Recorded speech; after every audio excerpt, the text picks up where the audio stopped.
On the ninth bench of the long concourse, in the wide, clean light of the sunward window, the beast had not moved in 4 days, and Custodian Vale Osk had run out of procedures. That was the part that unsettled him, not the animal procedures. Osk stood at what the incident log now formally designated the perimeter, a taped yellow arc on the deck plating 6 meters out from the bench, and consulted his slate for the 11th time that shift. The slate told him what it had told him at the start of the shift, and the start of the shift before that. Companion animal terrestrial class deferred, registered under the human accession provisions. Do not injure. Do not sedate without veterinary sign-off. Do not, the addendum said in the small stern typeface of legal counsel, escalate. 6 meters away the beast lay on the bench with its enormous head resting on its forepaws, and watched him with the patient, unhurried attention of a thing that had already decided how the afternoon would go. It was, by any Threnic standard, a horror. It weighed as much as 2 grown custodians. Its head was the size of a supply crate, blunt and heavy, hung with folds of loose skin that gave it a permanent expression of tired disapproval. Its jaws, when it yawned, and it yawned often, which was somehow worse, opened onto a cavern of blunt white and one long, unhurried tongue. Its coat was the color of old fawn leather, darkening to soot across the muzzle, and that soot had spread with age into a wide gray mask, so that it looked less like an animal than like something that had been standing guard for a very long time and had gone slightly to stone in the standing. The humans called it a dog. They said the word the way a person says the name of a cousin. Osk had learned the word on the 2nd day and had stopped using it, because it did not fit in his mouth, and because it did not fit the thing on the bench. Report, said Osk without turning, because he could hear Junior Custodian Ale arrive behind him at a careful jog, throat crest already pale at the edges. The lure failed, Custodian. Which lure? The scent lure. The one the Kennel Corps swore by. Ale consulted her own slate, and Osk did not have to look at her to know her crest had gone the flat, bloodless gray of an officer delivering bad news to a superior. We placed a full ration of raw provender at the far end of the concourse, prime cut, the kind their war beasts cross fire for. We ventilated the scent directly toward the bench.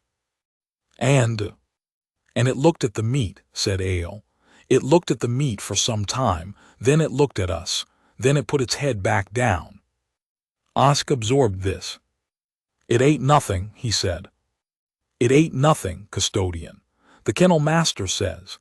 Ale hesitated, which was the tell that a kennel master had said something the kennel master should not have said to a junior officer. The kennel master says it is not hungry because it is not the food it is waiting for. The kennel master is a poet, said Osk, noted in the log as declined. He turned at last and looked down the long concourse, because looking at the beast for too long produced in him a low pressure behind the eyes that he did not care to name. The concourse was the great artery of Threshold Station, a corridor 100 meters long and 20 high, its outer wall a single unbroken sweep of transparent alloy that gave onto the pale gold face of the planet below, and the harder white glare of the star beyond its rim. In the working hours it carried 10,000 transient souls between the intake wings and the billet wings and the assessment halls. Pilgrims, resettlers, transfer crews, contract labor, whole families of a dozen accession species processed through the Coalition's newest and most crowded way station. There were benches down its length in a long disciplined row, one every 8 meters, cast from the same gray resin as the deck, bolted, permanent, identical. They had been identical, at least, until the 9th one had become a problem. Now the concourse flowed around the 9th bench, the way a river flows around a stone. The transient crowds, arriving from the intake wing, took one look at the shape on the bench and its wide gray watchful mask, and quietly rerouted themselves to the far wall. A queue had worn itself into the deck grime over 4 days, a bright curved channel of clean plating where thousands of feet had detoured. The station's own foot traffic had learned the animal before the station's own command had learned what to do about it.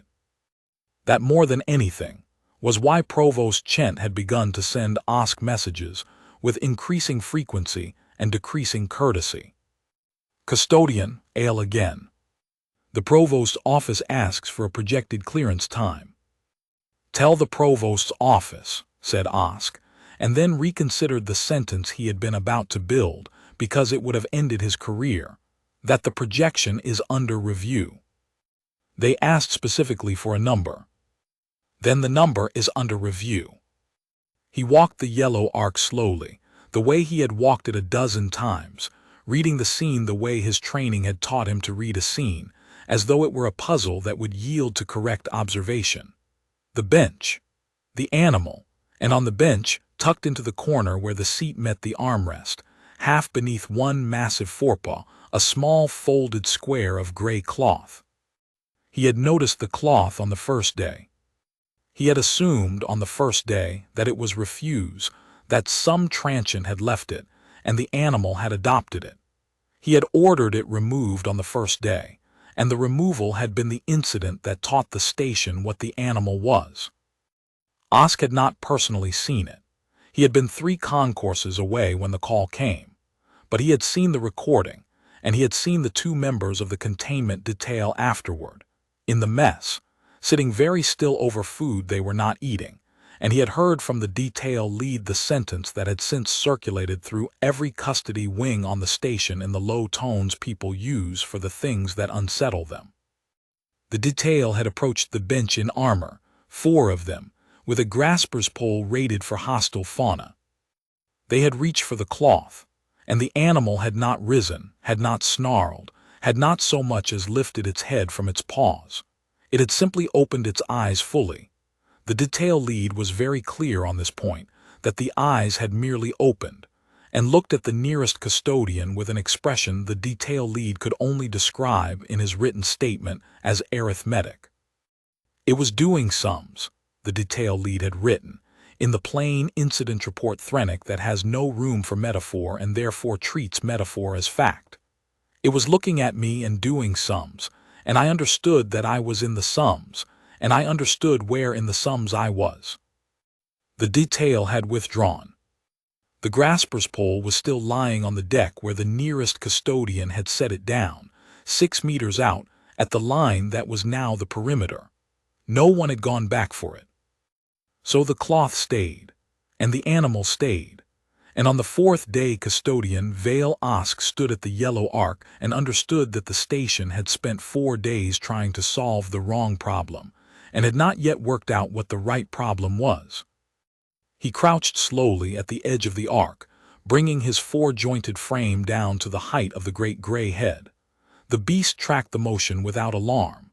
Its eyes were dark and wet and deep-set beneath the heavy brow, and there was nothing in them of the predator that Osk's every instinct insisted was there.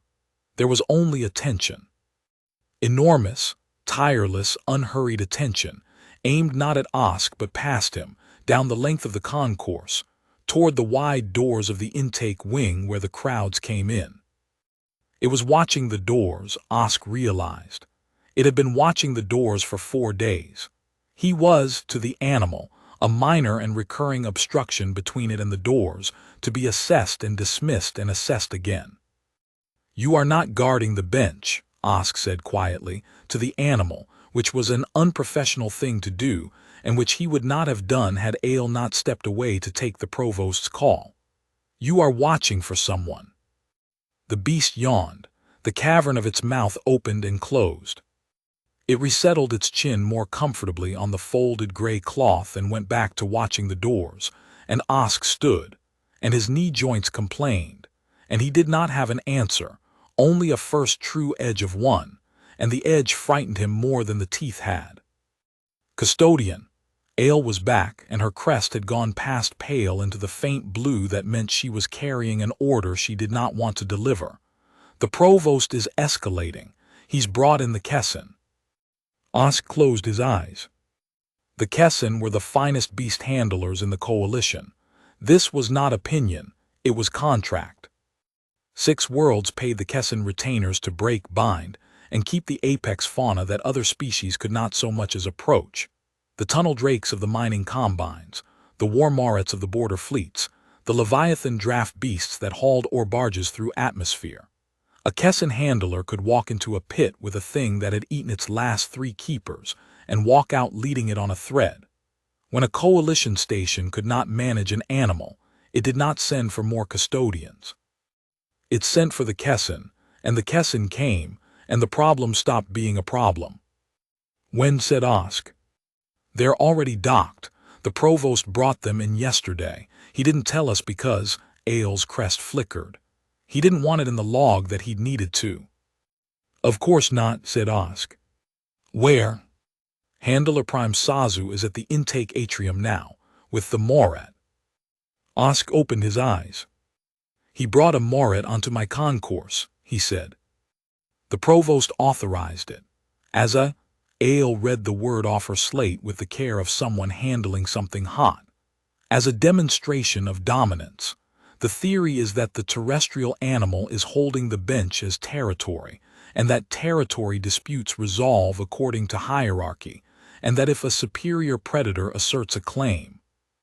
The theory, said Osk, is that we point a bigger animal at it. Yes, custodian. Osk looked back at the 9th bench, at the gray-masked head and the folded cloth and the dark, tireless eyes fixed past him on the intake doors, and he felt the first cold arrival of a certainty he could not yet defend. Get the transients off the concourse, he said. All of them. Clear it to the billet doors. If the provost wants a demonstration, I don't want an audience made of children when it goes the way it's going to go. You think the Morat will lose, custodian? Osk considered how to answer a junior officer honestly, without frightening her past use. I think, he said, that we have spent 4 days trying to move that animal off the bench. And I think we have not once asked why an animal that will refuse meat, refuse handling, and stare down an armored detail without lifting its head, why an animal like that would choose to spend the strength it plainly has doing nothing at all but lie still and watch a door. He straightened his robe at the shoulder, a fussy old habit, the last dignity of a custodian who could feel the ground shifting. It is not holding territory, Ale. Territory it would defend. This it is only keeping. There is a difference, and the Kessin are about to find it out in front of the whole station, and I would rather the whole station not be here. Ale stared at him. Keeping it for what? She said. That, said Osk, is the right problem. Clear the concourse. She went. Osk stayed a moment longer at the yellow arc, in the wide gold light of the sunward window, and the beast lay in the light with its chin on the gray cloth, warm and enormous and unbothered, its breath moving its vast ribs slow and even, and it watched the doors for the one it was waiting for. And Osk found that he had begun, without deciding to hope that whoever it was would come soon. Down the concourse, at the intake atrium, something large came through the far doors, and the transient crowd made a sound Osk had heard exactly twice in his life, both times during hull breaches, and the demonstration began. The Morat entered the long concourse the way weather enters a valley. It came low and wide on its 6-plated legs, a slab of banded muscle the length of a shuttle, its dorsal spines folded flat in the discipline of a war beast under handler control, and where it passed the last stragglers of the transient crowd did not so much flee as fold themselves against the window wall and go silent. Its head was a wedge of overlapping plate with no soft place anywhere on it, and from beneath the plate, its scent rolled ahead of it down the concourse, the flat mineral reek of an apex predator that has never in its life met a thing it could not open. Behind it walked Handler Prime Sazu, and Sazu walked the way a person walks who has never once been afraid of the animal beside them, which is a particular walk, loose and central and unhurried, and it was the only genuinely impressive thing about the entrance, and Osk noted it and set it aside. Custodian Osk. Sazu's voice was warm, professionally warm, the warmth of a specialist arriving to relieve amateurs. The Kessin were a squat, deep-chested people. Their hide seamed with the old scars of their trade, and Sazu wore the scars the way other officers wore rank. "I've read your logs. 4 days. You've been very patient." Patience is the correct instinct with fauna, but it has a ceiling, and you've reached it. Sazu looked down the concourse at the 9th bench and the shape upon it, and something crossed the handler's scarred face too fast to read. "Is that it?" "That is it," said Osk. "It's old," said Sazu. "Yes." Gray through the muzzle, slow, heavy. Sazu was cataloging the automatic appraisal of a lifetime's trade, and Osk watched the handler's confidence build itself back up out of the details. "A terrestrial, you said, from the Deathworld species, the new one." "Humanity." "Humanity." Sazu tried the word, found it unremarkable, discarded it. "And this is one of their war beasts." "It is one of their companion animals," said Osk. "The distinction has been explained to me at length by their liaison, and I confess I do not entirely follow it, but they are firm on it. It is not a war beast. It is a pet." Sazu smiled, which on a Kessin is a slow folding of the lower face. "Custodian," Sazu said kindly, "there is no such thing as a 200-kilogram pet. There is only a war beast that a species has grown too comfortable to respect. Watch. Vor will settle this in the way these things are settled, and you will have your concourse back by the Milhour, and we can all put it in the log as resolved." The handler made a small sound, low in the chest, and the Maret's spine shifted. "Vor has broken tunnel drakes. It broke a border fleet Maret that had killed its handler. It has never once had to be told a thing twice. Watch how a real predator addresses a pretender." "Handler Prime," said Osk, "before you do this, may I ask one question?" "Ask." "Your animal, Vor." Osk kept his voice flat, procedural, the voice he used when he did not want a subordinate to see that he was afraid. "When it entered the concourse just now, did it choose its own path?" Sazu paused. It was a small pause. A lesser observer would have missed it. But Osk had spent 4 days learning to read the smallest movements of very dangerous things, and he saw the pause land, and he saw the handler decide not to answer it directly. "It's a war beast," Sazu said. "It goes where I put it." "Of course," said Osk. "Forgive me." "Please proceed."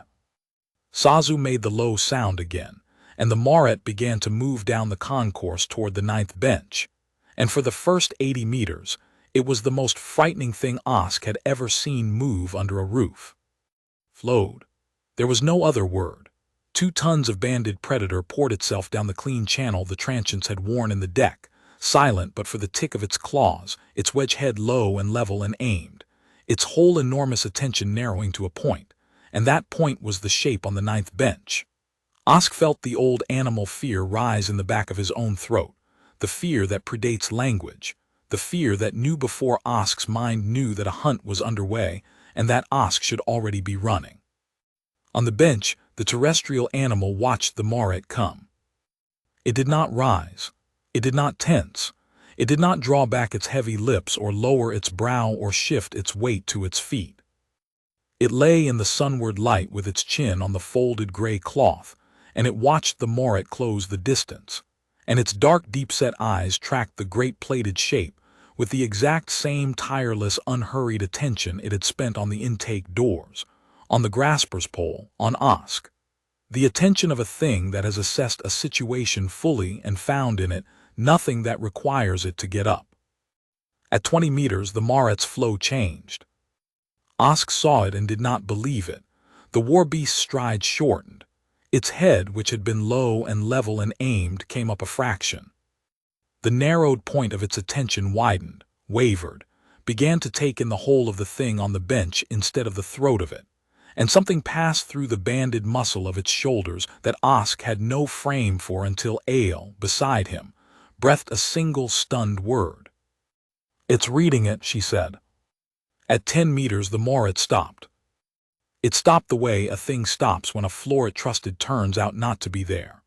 All that pouring momentum simply ceased, and the war beast stood in the middle of Osk's concourse with its 6 legs braced, and its wedge head lifted, and its dorsal spines rising now, not in aggression but in the involuntary flinch of a creature that has walked into a room and discovered too late that it is not the largest thing in it. On the bench, the old gray animal yawned. Whatever a morat reads in the yawn of a thing 3 times its age and 1/3 its size, it read the whole of it. It lowered its wedge head. It folded its risen spines flat against its back, deliberately, one row after another, the gesture of a soldier setting down a weapon. And then, in front of Handler Prime Sazu of the Kessin, in front of Custodian Vale Osk and Junior Custodian Ale, and the last frozen stragglers pressed against the sunward window, the war beast that had broken tunnel drakes lay down on the deck of the long concourse, 8 meters from the 9th bench, and put its plated chin between its forelegs, and did not look at the old gray animal again. The concourse was very quiet. "Vor," said Sazu. The morat did not move. "Vor." Sazu made the low chest sound, the one that had turned the war beast down 100 pits, and the war beast's ear plates flicked once in acknowledgement, and it stayed exactly where it was, lying flat and submissive and pointedly, carefully, not looking at the bench, the way a subordinate does not look at a superior it does not wish to provoke. Sazu stood in the middle of the concourse with the thread of the war beast's obedience gone slack, in a hand that had never before felt it go slack. And Osk watched the certainties of a lifetime rearrange themselves behind the handler's scarred face, and he did not enjoy it as much as he had expected to. "Handler Prime," Osk said, not unkindly, "you asked if that was it earlier. When you came in." He nodded down the concourse at the morat lying flat on the deck. "Your animal knew the answer before you asked the question. That was why it chose its own path in. It came in along the far wall. It never once walked the clean channel toward the bench. It rooted around the 9th bench from the moment it entered the concourse, exactly the way the transients have been routing around it for 4 days. You put it on a straight line, and it obeyed you until the straight line brought it to 20 meters, and then it stopped obeying you, because at 20 meters your training stopped being the largest fact in its world." "That is not possible," Sazu said, but the handler said it quietly, and to the morat, not to Osk. "It broke a border fleet morat," said Osk. "You told me. It has killed. It knows exactly what it is and exactly what it can do, and it took one look at an old terrestrial animal lying on a bench, and it did the arithmetic your species is too proud to do, and it lay down." Osk let that settle. "I have watched an armored detail do the same arithmetic. I have watched 10,000 transients do it without knowing they were doing it. Now I have watched your war beast do it. I am no longer interested in whether the animal can be moved by force, Handler Prime. It plainly cannot. I am interested in a different question, and I think you should be too, because it is the only question left." He looked at the bench, at the folded gray cloth beneath the great forepaw, at the dark eyes that had already returned their attention to the intake doors as though the morat had never been worth the interruption. "What is it keeping the bench for?" Sazu did not answer.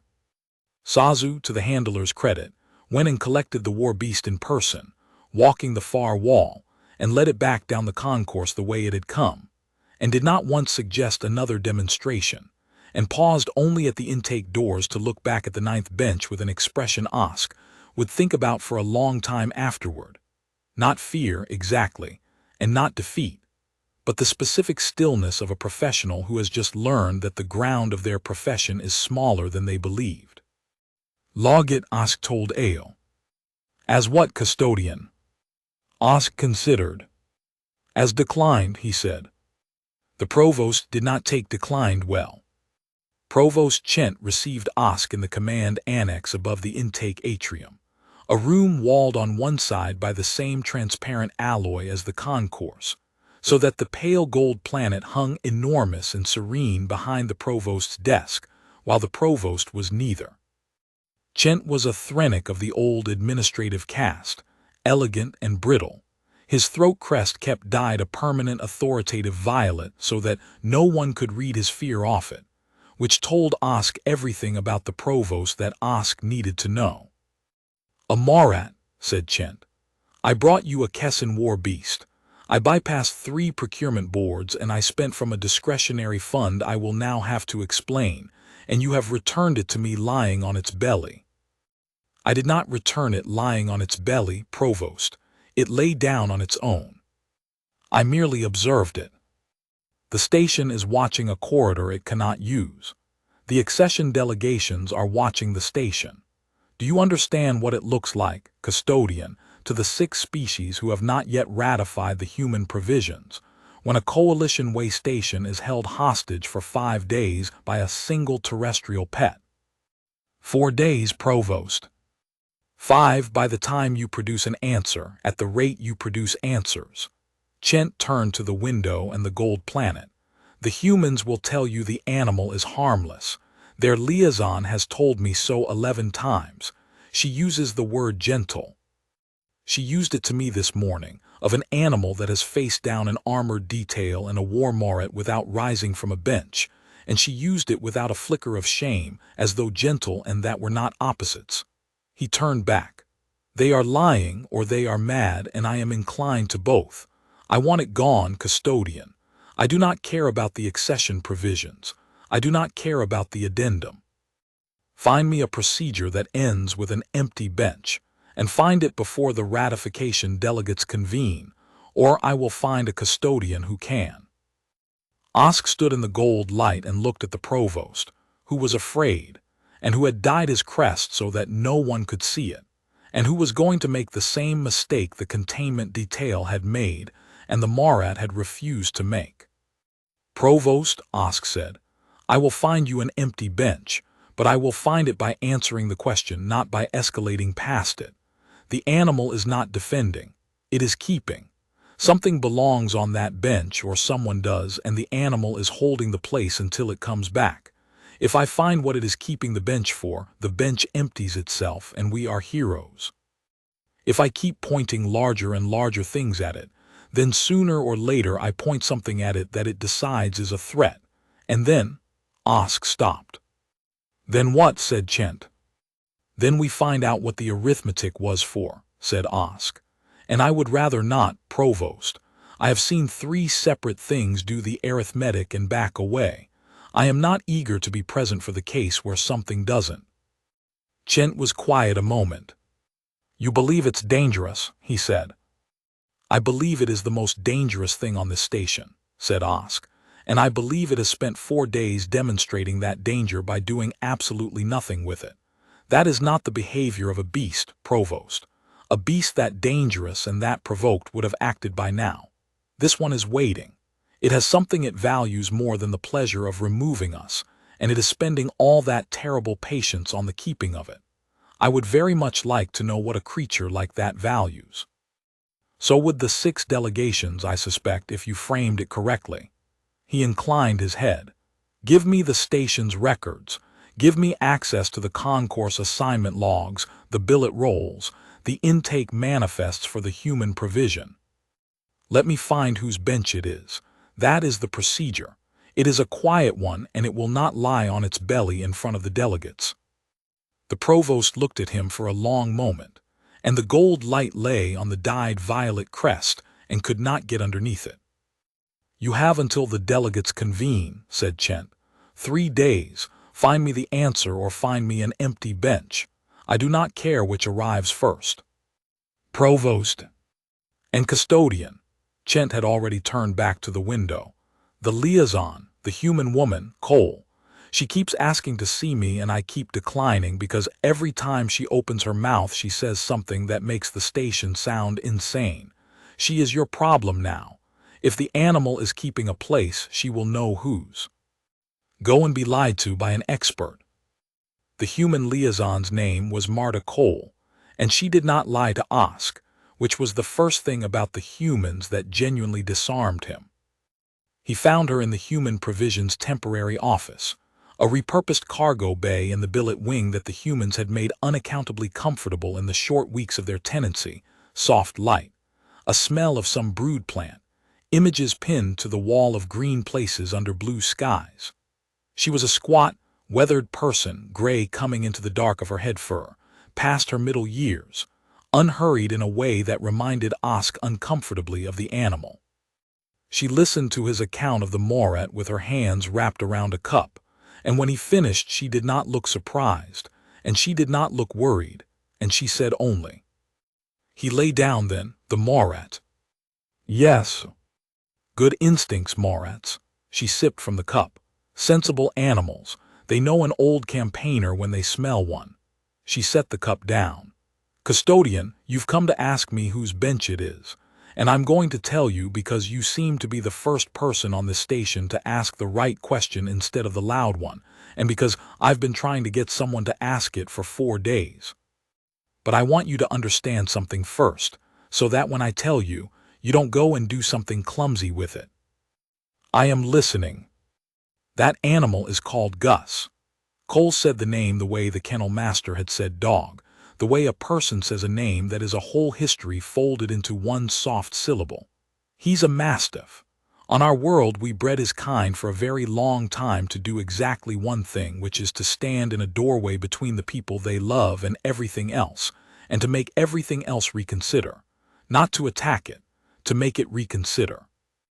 A good Mastiff can go his whole life without ever once closing his jaws on anything, and the measure of him isn't the fights he wins. It's the fights that don't happen because he was standing there. Do you understand what I'm telling you? You are telling me it is a guardian." "I'm telling you it's a threshold," said Cole. "That's the whole of the breed, custodian. He is a living doorway. And on the 4th of your days he has decided that the 9th bench is the doorway that matters, and he is standing in it, and everything your station has thrown at him he has assessed as a thing that does not need to be fought, only reconsidered, and it has reconsidered." She smiled, and it was a tired smile and a fond one. "He's not being difficult. He's the least difficult creature on this station. He's doing his one job perfectly. The trouble is that nobody's told you whose doorway it is." Osk sat forward. "Then tell me," he said. "Whose is it?" And Marta Cole's fond, tired face changed. Not much, only a fraction, only the smallest downward turn. And Osk, who had spent 4 days learning to read small movements in dangerous things, understood that he had finally reached the part of this that hurt. "That," she said, "is the part I've been trying to get someone to ask about for 4 days. And it's the part your provost keeps declining to hear because it doesn't fit in his log." She stood and crossed to the wall of green images and touched one of them, a low house, a field, a small human shape in a doorway with a great gray shape beside it, and she did not turn around when she spoke. "Her name is Wren," said Cole, "and I need you to help me get her back." The story Marta Cole told him took the length of 2 cups of the brood plant, and Osk did not interrupt it once, because it was the first account of the animal on the 9th bench that made every fact he had gathered fit. Wren Ajani was 18 years of the human count, which Cole said made her nearly grown by their reckoning and still a child by her own grandmother's, and she had come up in the 3rd human resettlement cohort with no family, which on the human manifests was a small notation, and in a human life was the whole shape of it. She had drawn, in the assignment lottery, night sanitation on the long concourse, the least desirable rotation on the station, the one that put a person alone with a mop and a scrubber in the dark hours when the great corridor emptied and the gold planet turned to a black disk and the transient crowds were gone. She worked from the 3rd bell to the 9th. She was, Cole said, very good at it, in the way that people who have decided to be invisible are very good at the work no one watches, and in 3 weeks not one custodian on the station had learned her name, and Osk felt the truth of that land in him like a stone, because he was one of the custodians, and he had not. And she had brought a dog. "The companion provision," said Cole. "You'll have seen the clause. 1 companion animal per resettler, guaranteed passage, guaranteed billet. Your coalition signed it into the accession terms without reading it, the way people sign the long documents, and I don't mind telling you it was the single hardest thing we negotiated, and the thing your delegates thought least important, and that tells you everything about the distance between our peoples that's going to take a generation to close." She turned her cup in her hands. Wren's grandmother kept mastiffs. Working dogs on a hill farm, the old blood, bred down the centuries for exactly the one thing I told you. When the grandmother died, there was Wren, and there was Gus, and there was a resettlement birth for one girl and her one companion animal, and Wren filled out the form. She was very careful with the form. Cole showed it to me. In the box that asks the animal's purpose, she'd written, in the neatest hand you ever saw, family. Osk said nothing. So they come up, said Cole. And Gus does what Gus was bred to do, which is to work out the shape of the girl's day and to stand in it. And the shape of her day for 3 weeks was this. She'd finish her rotation at the 9th bell, and she'd come off the concourse tired, and she'd sit on the 9th bench for a while before she went to sleep, because it's under the window, and because when she came off shift the star was just coming up over the planet's edge and the whole corridor filled with that gold light, and she liked to sit in it a while with the dog. Every day. The 9th bench in the morning light, the girl and the dog, 3 weeks, you could set your bells by it. Cole's voice did not change, which was somehow worse than if it had. Ask your custodians. Ask the day shift who they saw every morning on the 9th bench. None of them will remember. She made herself that invisible. But the dog remembers, custodian. The dog remembers exactly. What happened to her, said Osk, though he had begun to guess. Your medical service happened to her. Cole set the cup down with great care, the care of a person setting down a thing so as not to throw it. 5 days ago she went in for the 3rd stage biological clearance. Every human does. It's in the accession terms. We agreed to it. I'm not disputing it. A scan, a sampling, a few hours in isolation while the assay runs and out. Except Wren's assay came back with a flag, a marker, some enzyme in the human blood that your medical custodians hadn't catalogued, that half of us carry, and that means precisely nothing, that any human physician would have cleared in a glance. And your medical service, having no category for it, did the thing bureaucracies do with a thing they have no category for. She looked up at him. They filed it. And they moved her to extended isolation pending review. And there is no review scheduled, because a review requires a physician to sign that the marker is benign, and no physician on this station will sign their name to a human marker they've never seen, because if they're wrong it's their career, and so it is safer for every single one of them to leave an 18-year-old girl in an isolation ward indefinitely than to spend the 4 minutes it would take to actually look. She is not sick. She is not dangerous. She is filed. And I have spent 5 days being declined by every office on this station, because a night sanitation resettler with no family and a flagged marker is the lowest priority a coalition way station has, and everyone I reach is very sorry and no one will sign. The gold planet turned in the window.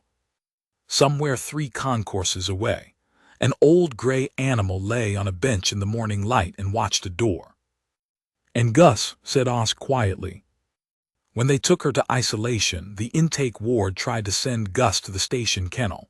It's the protocol. Companion animals billet in the kennel when the resettlers in a secure ward. 2 kennel handlers came for him. I'm told it went about the way the grasper's pole went. Cole almost smiled. He didn't hurt anyone. He never does. He simply declined to be moved. And then when they'd gone he got up and walked back to the concourse and lay down on the 9th bench, on the exact spot where she sits, on top of her work tabard that she'd folded and left there the last morning before they took her, and he has held it for 4 days. She spread her weathered hands. That's your incident, custodian. That's your 5-day siege. That's the most dangerous animal on the station, refusing meat and handling and war beasts and armored details. He is keeping her seat. He knows she comes off shift at the 9th bell and sits in the morning light, and he does not know about assays or flags or reviews. He only knows that she has not come, and that when she does come her seat had better be there, and it had better be warm, and nothing had better be in it. And he is prepared to make the entire coalition reconsider on that one point for as long as it takes. He'll outlast your provost. He'll outlast the delegates. He'll outlast the station. He is not going to move off that bench until Wren comes and sits down in it, and the only way anyone empties that bench is to bring her back. Osk sat for a while in the soft human light. "You have been telling this to my station for 4 days," he said. "I've been telling it to every office that would open its door. I told the kennel master, who believed me and can't help. I told the medical registrar, who filed my statement. I told your provost's aide, who told me the animal was a security matter and the girl was a medical matter, and never the two shall touch, because they're under different sub-authorities and there is no form that connects them." Cole's tired eyes found his. "That's the thing your provost can't see, custodian, because he's looking at the bench. The animal and the girl aren't two problems. They're one problem, and it's the same problem, and it's had a shape the whole time, and the shape is: nobody with the authority to bring her back has any reason to, and nobody with a reason to has any authority. The dog is the only creature on this station willing to hold the line until someone fixes that, and the dog can't fill out a form." She leaned forward. "But you can. You came in here to ask whose bench it is so you could empty it. I'm telling you the only way to empty it is to bring the girl back, and the only person on this station who now has a reason to move the whole medical service to bring one invisible girl back is you. Because your provost has given you 3 days to empty a bench, and I have just handed you the only procedure that will." Osk rose. "Registrar," he said, "you said you told the medical registrar." "Registrar Pell, 3rd Medical Tier, filed my statement and thanked me for my patience." Cole watched him. "You're going to go and be thanked for your patience, custodian." "No," said Osk. "I am going to bring the registrar a security matter." He was, in the event, thanked for his patience.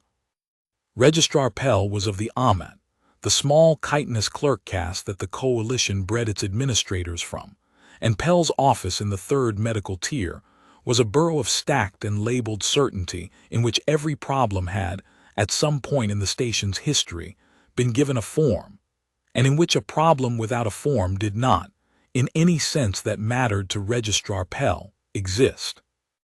Pell received Osk's inquiry with the mild, immovable courtesy of a creature that has never once been required to care, and produced, from the certainty, the file. Ajani Wren, Human Provision 3rd Cohort. Extended isolation, pending review. Pell's mouthparts moved delicately. "There is no irregularity, custodian. The subject presented an uncatalogued serological marker at 3rd stage clearance. Protocol requires isolation pending physician review of any uncatalogued marker in an accession species subject. The subject is housed, fed, and monitored.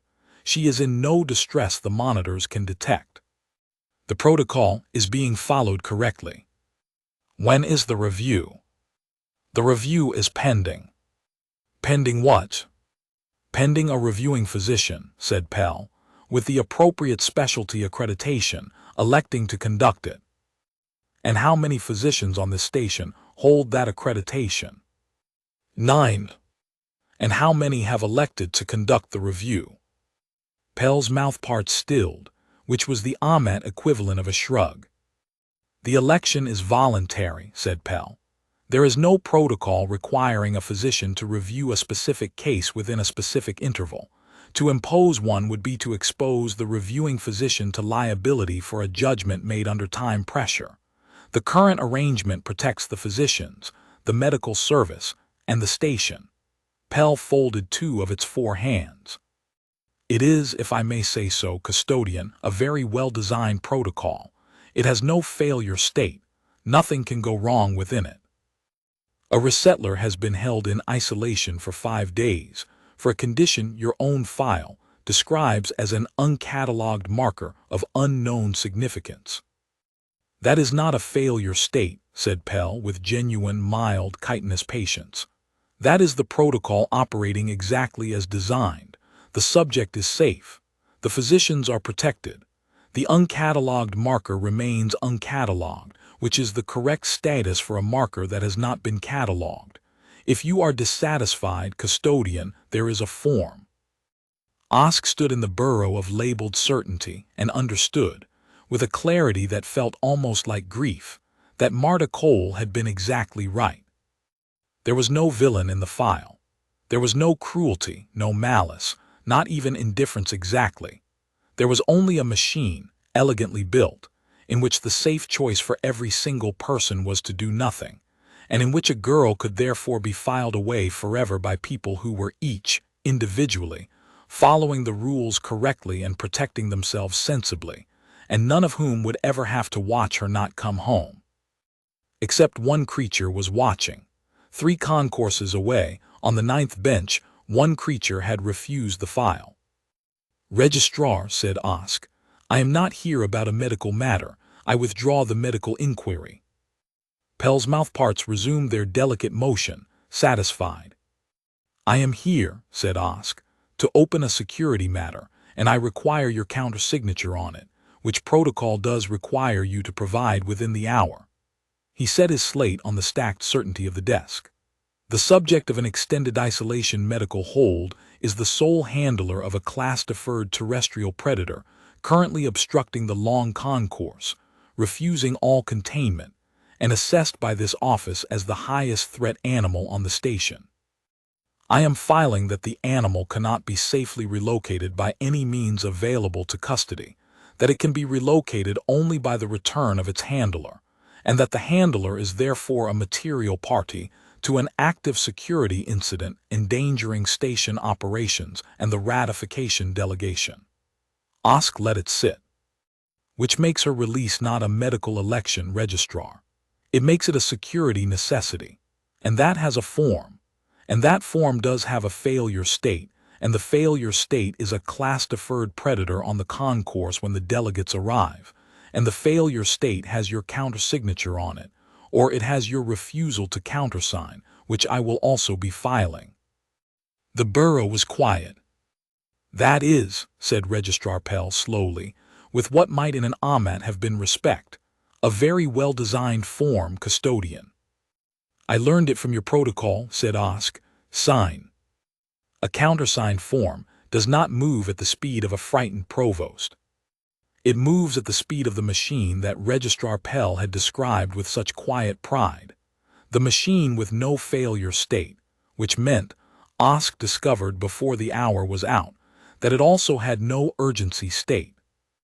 The security hold he had filed on the handler was correct, was countersigned, was unanswerable, and it entered a queue, and the queue had a shape, and the shape was slow, and while it made its patient way through the shape, the 9th bench would stay occupied, and the station would stay frightened, and the machine would go on protecting everyone in it from the danger of having to decide anything quickly. He had opened the right door.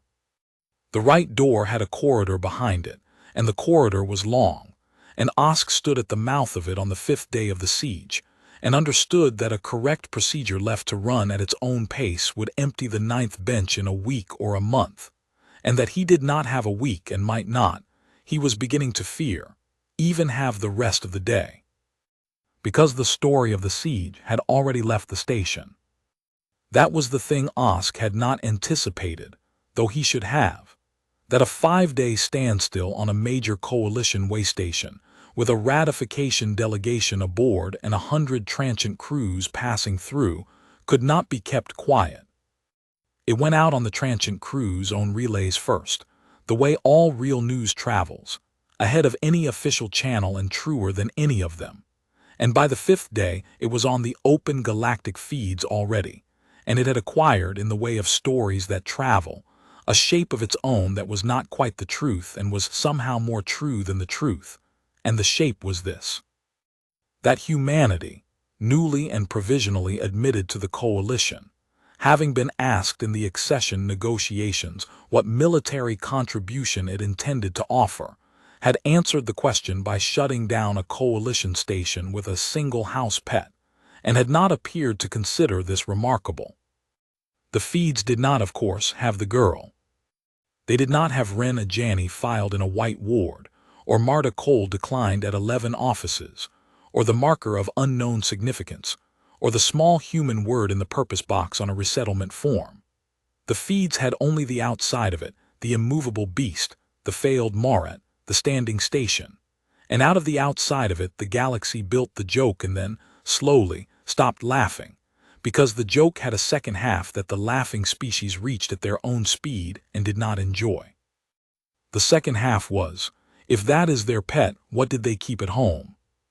The kennel master of Threshold Station was named Brennett Soul, and Brennett Soul had spent 40 years learning the fauna of 24 worlds, and Brennett Soul was the only being on the station who had, from the first day, been entirely happy. Osk found the kennel master on the 5th day at the edge of the perimeter arc, sitting on the deck, actually sitting, cross-limbed, on the deck plating of the long concourse, which no custodian had done in 5 days, with a data slate forgotten in one hand and an expression of profound and uncomplicated contentment on a face built for weather. Soul had been coming to the perimeter every shift, off the clock, to watch the animal. It was, the kennel master said without looking up, the finest thing that had happened in 40 years of the trade, and it was still, 5 days in, the finest. You understand what we've got, custodian, Soul said. Everyone's treating it like a crisis. It's not a crisis. It's an education. I've been doing fauna 40 years and I could have gone another 40 and died stupid if that animal hadn't sat down on my concourse and started teaching. The kennel master gestured with the forgotten slate at the gray shape on the bench. Look at it. Just look at it. You know what the single hardest thing to breed into a predator is? Not power. Any fool can breed power. Power's cheap. Power's just mass and teeth, and you get it for free if you stop selecting against it. The hard thing, the thing that takes you 1,000 years and you mostly fail, is stillness. A predator that can hold that much force and not spend it. That can sit in a doorway for 5 days with a war moret and an armored detail, and a fool with a sedation launcher all giving it every excuse in the catalog, and just not. Not because it can't. Because it's decided the moment isn't the moment. Do you know how rare that is, custodian? In 40 years I have met exactly one other kind of creature that could do it, and I am looking at the kind, and the kind is lying on a bench keeping a girl's seat warm, and it has not the faintest idea it's a miracle. The other kind, said Osk, that you met. Brennett Soul looked up at him then, and the weathered face folded into something dry. You're the second kind, custodian, said the kennel master. You lot, the thinking ones. That's the only other place I've ever seen force held still on purpose, in a person who's decided not to use what they've got. It's the rarest thing in the universe, restraint, and it turns out it comes in exactly 2 flavors. The animal that was bred to it over 1,000 years, and the person who chooses it fresh every morning. And here's the thing that's kept me happy all week. The kennel master nodded at the bench. The humans have got both. They bred the animal to it, and then they bred themselves to it, and then they put the 2 together and they built that, a thing that can end you and won't, standing next to a thing that can end you and won't, and they call it going for a walk. That's your Deathworld species, custodian. Not the teeth. The teeth are ordinary. It's what they do with 1,000 years of teeth that ought to frighten the delegates, and I don't think the delegates have worked it out yet, and I am in no hurry to help them because I am having the best week of my professional life. Osk sat down on the deck beside the kennel master, which was undignified, and which he found he did not mind. You've been observing it, he said. Feeding regimen behavior, all of it. Have you learned anything I can use? Anything that ends the siege before the delegates vote? Nothing you can use, no. It ends when the girl comes back. You know that, you filed the form. Soul turned the slate over. But I've learned one thing that's kept me up, custodian, and I'll give it to you because you seem to be the one taking this seriously. I did the numbers on it. Water intake, mass, ambient conditions. The kennel master's dry voice went, for a moment, quite serious. That animal is old. It's carrying a fair bit of age in the hips. You'll have seen how it lies. And it has been on that bench for 5 days taking almost no food. It drinks when the humans bring water a little. It will not touch food because, and I believe this, custodian, I've watched enough of them, because it will not lower its head and close its eyes over a bowl while the girl's seat is unguarded. Eating is a vulnerable act. It has decided it cannot afford to be vulnerable until she's back. So it isn't eating. An animal that size, that age, refusing food and holding vigil in these conditions, it can do it a long time, longer than you'd think. Their kind were bred to outlast sieges, it's literally what they're for. But not forever, custodian. Nothing does it forever. The kennel master looked at him steadily. So when your form finally grinds its way out of that queue with no urgency state, you might want to find it an urgency state. Because the animal has given itself a deadline it doesn't know the shape of, and it will keep that vigil past the point of sense, because sense was never what it was bred for. Loyalty was. And loyalty doesn't have an off switch. That's the whole point of it.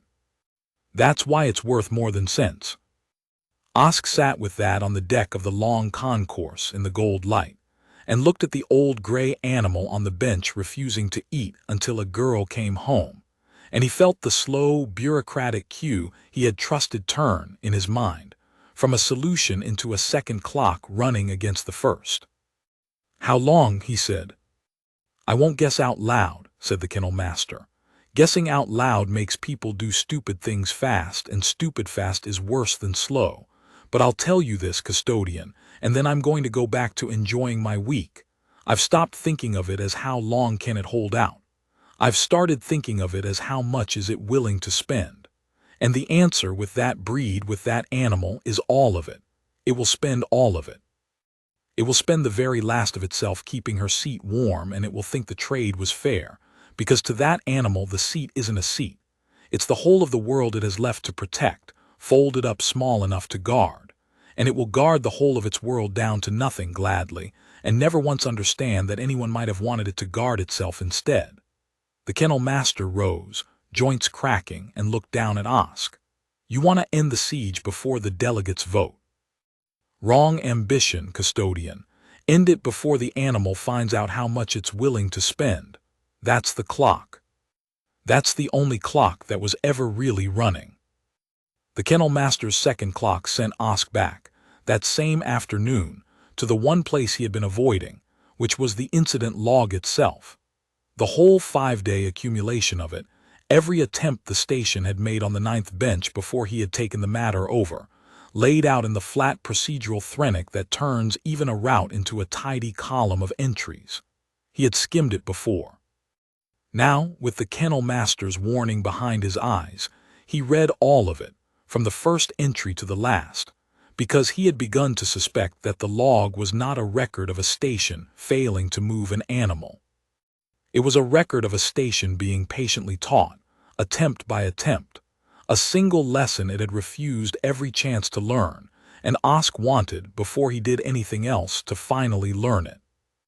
The catalog was longer than he had remembered, and more inventive and more humbling with every entry.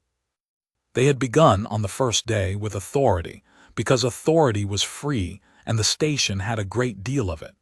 A senior custodian had ordered the animal to move, had simply stood at the bench and issued the command, in the tone that moved transients and cargo crews and junior officers, and the animal had regarded the senior custodian with the patient attention it regarded everything and had not moved, and the senior custodian had repeated the command louder, on the ancient and universal theory that volume is a kind of argument, and the animal had yawned, and the entry was logged as declined. Osk had come to love that word in the log. It did so much quiet work. They had tried food, which the kennel corps swore by, and which Osk already knew about: the ventilated provender, the prime cut, the animal that looked at the meat and looked at the handlers and put its head back down. But there had been more food attempts than the one. They had tried delicacies. They had tried starving it first and then offering food, which the log recorded with a straight face, and which had failed for the reason the kennel master had since explained. The animal was not refusing food because it was not hungry. It was refusing to lower its head and close its eyes over a bowl while the seat was open. You cannot bribe a sentry with the very vulnerability the sentry is standing there to refuse. They had tried sound. A xenoacoustician had been summoned from the research tier and had deployed, over the course of an afternoon, a graduated series of deterrent frequencies rated to move fauna off contested ground subsonics that turned the stomachs of tunnel drakes, harmonics that scattered nesting colonies. The animal had flattened its ears at the worst of them, and shifted its great head a degree, and endured it and not moved, and the acoustician had increased the output until a passing custodian 3 benches down was sick against the window wall, and the animal had merely closed its eyes and waited for the noise to be over, the way a thing waits out weather, and the acoustician had packed the equipment and logged it, with wounded professional dignity, as declined. They had tried scent, a different specialist from a different tier on a different theory, that the animal held the bench because the bench smelled of its territory, and that if the smell were stripped the hold would break. They had misted the area around the 9th bench with a neutralizing agent that erased scent marks. It had done nothing, of course, because the animal was not holding a scent-marked territory. It was holding the folded gray tabard under its paw, which smelled of the girl, and the neutralizing agent had been carefully kept off the tabard by an animal that had made very clear, without moving, what the boundaries of the permissible were, and the specialist had logged it as declined and had gone away with a theory in ruins. They had tried a decoy. This was the entry that Osk read twice, because it was either the cleverest thing the station had attempted or the most desperate, and he could not decide which. Someone had reasoned that the animal was fixed on the bench because the bench was where it expected the girl, and that if another bench could be made to seem more like the girl's place, the animal might transfer its vigil. They had prepared a second bench, further down the concourse, with a blanket and a warmth panel, and Osk noted with something between admiration and horror, a recording of a human voice, obtained he did not want to know how, played low. The animal had lifted its head at the human voice. It had listened for a moment, and something had crossed it that the observing custodian had tried and failed to put into the log in words.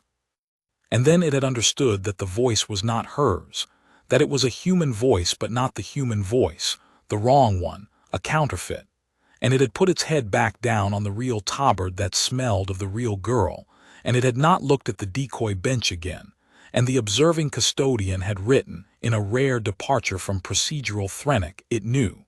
It simply knew. And Osk sat with that entry a long time, because it told him that the animal was holding not a place but a person, and that no place, however cleverly furnished, would ever fool a thing that was keeping a person, because the whole of what it kept was the particular irreplaceable her of her, and there was exactly one of those in the universe, and it was in a white ward 4 tiers away, and nothing else would do. They had tried on the 4th day to build around it.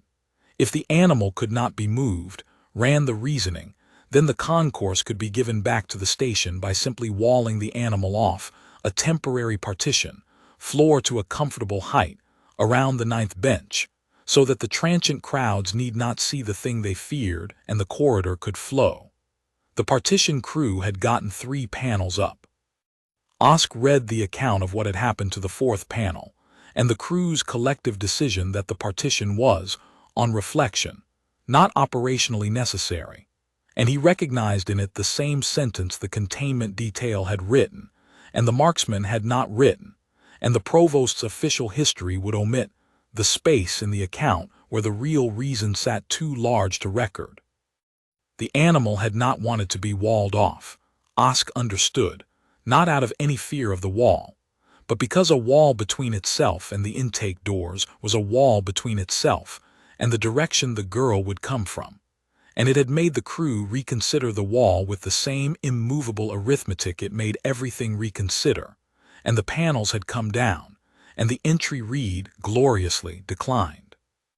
And that was the shape of the whole log Osk saw, closing it at last. 5 days of the station's whole clever, frightened repertoire: authority, hunger, sound, scent, decoy, partition, and the war morat that was to have crowned all of it. Every instrument the coalition had for moving an immovable thing, applied in turn, and every one of them logged with the same flat word, because every one of them had made the same mistake. They had all assumed the animal wanted something, or feared something, or defended something, and could therefore be offered, or frightened, or overpowered. And the animal had wanted nothing they could offer and feared nothing they could threaten and defended nothing they could take, because it was not transacting with them at all. It was keeping a place for someone it loved, and a thing that is keeping a place for someone it loves is outside the entire vocabulary of offer and threat, is playing a game with only one rule that the station had needed 5 days, and a full log of failure to even begin to read, and the rule was: she is coming back, and her seat will be ready, and there is nothing in your whole catalog that touches that, because your catalog was written for creatures that can be bargained with, and love is the one thing in the universe that cannot. Osk closed the log and sat in the quiet of his office, and understood that he was not going to end the siege by finding an attempt the station had not yet tried. There was no such attempt. There was only the one thing the animal was waiting for, and it was 4 tiers away behind a marker no one would sign, and the entire remaining problem was how to reach through a machine with no urgency state and put her on the 9th bench before the animal spent the last of itself keeping it. He rose to go and do exactly that. Then his slate lit with Junior Custodian Ailes' emergency channel, and the siege, which had spent 5 days being a matter of patience, abruptly stopped being one. The urgency state the kennel master had told him to find, Osk found in the worst possible form, which was the form of someone else's panic. It was waiting for him on the long concourse, wearing the shape of the exact mistake he had spent the whole siege trying to prevent. Because while Osk had been in the burrow of the 3rd medical tier teaching registrar, Pell the shape of its own protocol, and while he had been sitting undignified on the deck learning from a kennel master that a 2nd clock had been running the whole time, and while he had been closing the incident log with the cold understanding that only the girl would ever empty the bench, Provost Chent had been on the command annex above the intake atrium, watching the first ratification tenders dock. And the sight of them had done to the provost exactly what Osk had feared it would do. It had made him decide he could not wait for a quiet procedure grinding through a queue with no urgency state. It had made him decide to have an empty bench before the delegates walked the concourse, by whatever authority he could sign in the next hour, and the authority he had reached for was the one authority on the station that never said no to him, which was engineering. Osk learned this from Ale over the slate at a run. Custodian, they've cordoned the 9th bench. Engineering's here. They've got a lifting rig and a pause, the sound of Ale moving, and a veterinary marksman from the kennel corps with a sedation launcher. The provost's order. They're going to put the animal down long enough to cut the bench free of the deck and carry the whole thing off with the animal on it, bench and beast together, out to a holding bay. He's calling it relocation of a fixture. He's calling the animal a fixture, Custodian, so it isn't a containment action and doesn't need the addendum sign-offs. Osk ran. He came onto the long concourse from the billet end and the light hit him, the great gold sweep of it through the sunward window, noon bright, the planet's face filling the alloy wall, and down the length of the shining corridor, he saw the whole clumsy apparatus of the provost's panic assembled around the 9th bench. A yellow engineering cordon, a lifting rig on tracked feet, its arms folded up over the bench like the legs of some patient insect. 2 engineers at the deck bolts with cutting tools not yet lit. And apart from all of it, at the edge of the cordon, down on one knee in the marksman's brace, a kennel corps veterinary with a long sedation launcher socketed to the shoulder and its wide muzzle aimed at the shape on the bench. And on the bench in the noon light, the animal lay exactly as it had lain for 5 days, its gray-masked head on its forepaws, on the folded gray tabard, watching. Not the marksman, the doors even now. It watched the intake doors down the length of the concourse, and it spared the marksman and the launcher and the lifting rig the same measuring glance it had spared the Marat and the grasper's pole and Osk, the glance that placed each of them somewhere in its arithmetic, and then returned to the doors, because none of them were the thing it was waiting for, and none of them were, yet, close enough to the thing on the bench to require getting up. "Hold," Osk said, and his voice carried down the corridor, and the engineers looked up, and the marksman did not, because a marksman in the brace does not look away from the target for a voice. Hold! That animal is a party to an active security matter under my authority, and I have a countersigned hold on its handler as of 11 minutes ago. Stand down the launcher. The provost's order supersedes, one of the engineers began. The provost classified the animal as a fixture to avoid the containment addendum, said Osk, reaching the cordon breathing hard, which means the provost has filed in writing that this is not a containment action, which means the containment marksman is here without a containment order, which means if that launcher discharges, it discharges into a class-deferred predator with no containment authority behind it, and the liability for that is not the provost's engineer. It's the marksman's, personally. He turned to the kneeling veterinary. You, in the brace. What's your accreditation? The marksman did not lower the launcher, but the marksman's answer came tight and careful, the voice of someone who has just been handed a reason to be afraid of the paperwork as well as the animal. Kennel Corps. Fauna sedation, Class 4 and below. That animal is class deferred, which is above Class 4, which means it is above your accreditation, which means your sedation dose is a guess. Do you know what the human liaison told me happens when you underdose a guardian breed of that mass? Osk did not, in fact, know, but he had spent an afternoon with Marta Cole, and he had learned the single most useful thing about the humans, which was that a confident sentence about their animals was almost never an exaggeration. You don't put it to sleep. You make it slow and stupid and frightened, and you take away the one thing that has kept every one of us alive for 5 days, which is that it is calm. You have been kept alive for 5 days by that animal's calm, marksman, and you are kneeling there about to spend it. The marksman's launcher wavered. It was, Osk would think later, the wavering that did it, not his argument which the marksman had barely heard, but the small human movement of a professional's aim coming off true for half a second, because the animal on the bench noticed the wavering. Its dark eyes, which had been on the doors, came off the doors and settled, for the first time, fully and directly, on the kneeling marksman at the edge of the cordon, and Osk watched the beam of that attention land on the veterinary the way he had heard the containment detail describe it, the way the detail lead had written it into the incident log. The animal did not move. It did not rise or tense or bare its teeth or lower its brow. It simply looked at the marksman, at the launcher, at the line between the muzzle and itself, and it did, unmistakably, visibly, in front of 11 witnesses, the arithmetic. The marksman lowered the launcher. He did it slowly, and he did it without being told, and afterward when Osk read his statement, it would say only that he had determined the shot to be outside his accreditation and had declined to take it, which was true, and which was not why. And everyone who read it would know it was not why, because they had all by then learned to read the space in a human's, and now a kennel marksman's, account where the real reason sat too large to write down. Clear it, said Osk, all of it, the rig, the cutters, the launcher, off my concourse. The bench stays, the animal stays, and every one of you goes and tells the provost that his fixture reclassification is rescinded because the fixture did arithmetic at an accredited marksman, and the marksman elected to keep breathing. He was too tired and too frightened to be diplomatic, and so he was, for once, plain, and the plainness worked where courtesy would not have. There is a right way to empty that bench, and it is already in motion, and it does not involve any of you. Go. They went.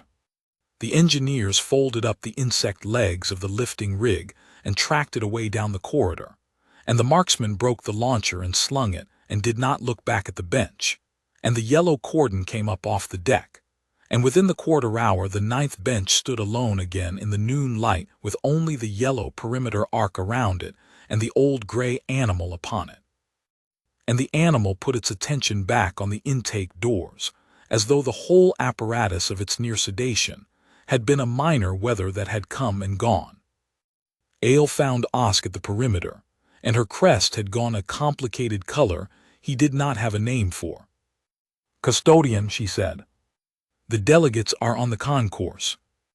They came down from the intake atrium in a loose, bright procession, the ratification delegation of the 6 unratified species, escorted by the provost's own aides, and they came, of course, to see the animal, because word of the animal had gone out across the station, and the station across the local relay, and by now, Osk suspected, a good deal further than that. This was the thing the provost had most feared, and most failed to prevent. That the delegates would arrive to find not an empty bench and a competent station, but a spectacle, a coalition way station brought to a 5-day standstill by a single terrestrial pet, and that they would draw from it exactly the conclusion the provost dreaded, which was a conclusion about the death-world species that had, without firing a shot, without so much as growling, immobilized a coalition facility with one old animal on a bench. Osk watched them come and understood that the conclusion the delegates were about to draw was not the one the provost dreaded. It was worse, and it was correct, and it was, he was beginning to suspect, exactly the conclusion the humans had been content to let the galaxy draw at its own pace. The delegates approached the perimeter in the noon light and stopped, and the animal lifted its gray head from its paws and regarded them. The whole bright procession of them, 6 species worth of status and armor and dyed crests and ceremonial plate, with the flat unhurried attention of a doorkeeper assessing a queue, and one by one, delegates who had crossed the width of the coalition to decide whether humanity was worth admitting, went quiet under the gaze of humanity's pet. A delegate of the scaled VHEC, tall and armored and unaccustomed to being assessed by anything, took a step toward the perimeter arc, and the animal's gaze tracked the step, and the delegate stopped and stepped back, and did it without appearing to decide to, the way the moret had stopped at 20 meters, the way 10,000 transients had learned the shape of the bench in the deck rhyme. "What," said the VHEC delegate to no one, to the station, to the noon light, "is it waiting for?" "Its handler," said Osk, before an aide could produce something worse. He stepped to the arc, custodian's robe straight at the shoulder, and he found that he was no longer entirely afraid, because he had at last an answer, and an answer is a kind of armor. It is a companion animal of the human provision. Its handler is an 18-year-old resettler who sits on that bench each morning after her work rotation. She has been detained 5 days in a medical hold over a marker her own physicians would clear in a glance. The animal does not know about the hold. It knows only that she has not come, and that her seat is hers, and it is keeping her seat until she comes back to it. He let the delegates look at the animal, and let the animal look at the delegates, and let the noon light lie gold over all of them. You asked what humanity is, delegates. You have crossed the coalition to decide it. I would suggest you are looking at the answer. That is not a soldier. Humanity did not send us a soldier. It sent us a girl who mops a corridor at night, and it let her bring the one creature on her whole world she had left to love, and that creature has held a coalition station at a standstill for 5 days without harming a soul, on the single unshakable conviction that she is coming home and her place must be ready. That is what they are. They love a thing and then they stand in the doorway of it, and they do not move, and they do not raise their voice, and they do not ever get tired of standing there. I have spent 5 days learning it. I commend the lesson to the delegation. The concourse was very quiet, in the noon light, under the gold planet. The VHEC delegate looked at the animal for a long moment, and then it did the thing Osk had spent 5 days failing to make the provost do, and it did it without effort, because it had the one lever the provost could not ignore. "Provost Chent," said the VHEC, in the carrying voice of a being accustomed to being answered. The provost's dyed violet crest was just visible at the rail of the command annex above the intake atrium. The whole delegation had turned to it. "Your custodian says the animal will move when the girl returns, and that the girl is held over a marker her own people would clear in a glance. I find that I would like to see it. I find the whole delegation would like to see it. The thing your station could not end, ended in the only way it was ever going to end. I would take it as a courtesy, Provost, to the delegation you have gone to such expense to impress, if you would produce the girl. Now, while we are conveniently gathered to watch." Osk had spent 5 days trying to move Provost Chent with the one lever the provost respected, which was procedure, and it had not moved him at all. He watched the VHEC delegate move the provost in a quarter of a second with the only other lever there was, which was an audience the provost could not afford to disappoint, and he understood that the animal on the bench had been teaching this lesson too, the whole time, to anyone watching closely enough to learn it. That you do not, in the end, have to force the powerful to do the right thing.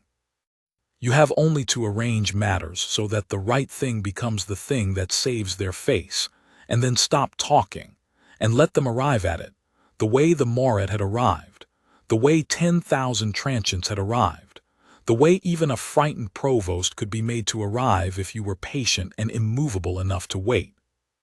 "Of course, delegate," said Provost Chent from the rail, in the voice of a Threnic who had decided in that quarter-second to have been in favor of this from the beginning. A courtesy gladly extended. "Custodian Osk, execute the security transfer. Bring the handler to the concourse. At once." And down the length of the concourse, unheard beneath the quiet, a set of medical tier doors that had not opened in 5 days began, at last, to cycle. Ren Ajani had counted, by the 5th day, 1,440 of the ceiling tiles, and she had learned that if she counted them slowly enough, and if she did not let herself think about the dog, she could get most of the way through a day without crying, which she had decided early on was a thing she was not going to do where the monitors could see it.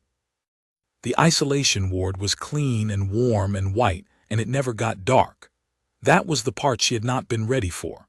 On the concourse the dark came every night, real dark, the planet turning its black face to the window and the corridor emptying, and the good honest quiet of the 3rd bell when it was just her and the mop and the long shining floor.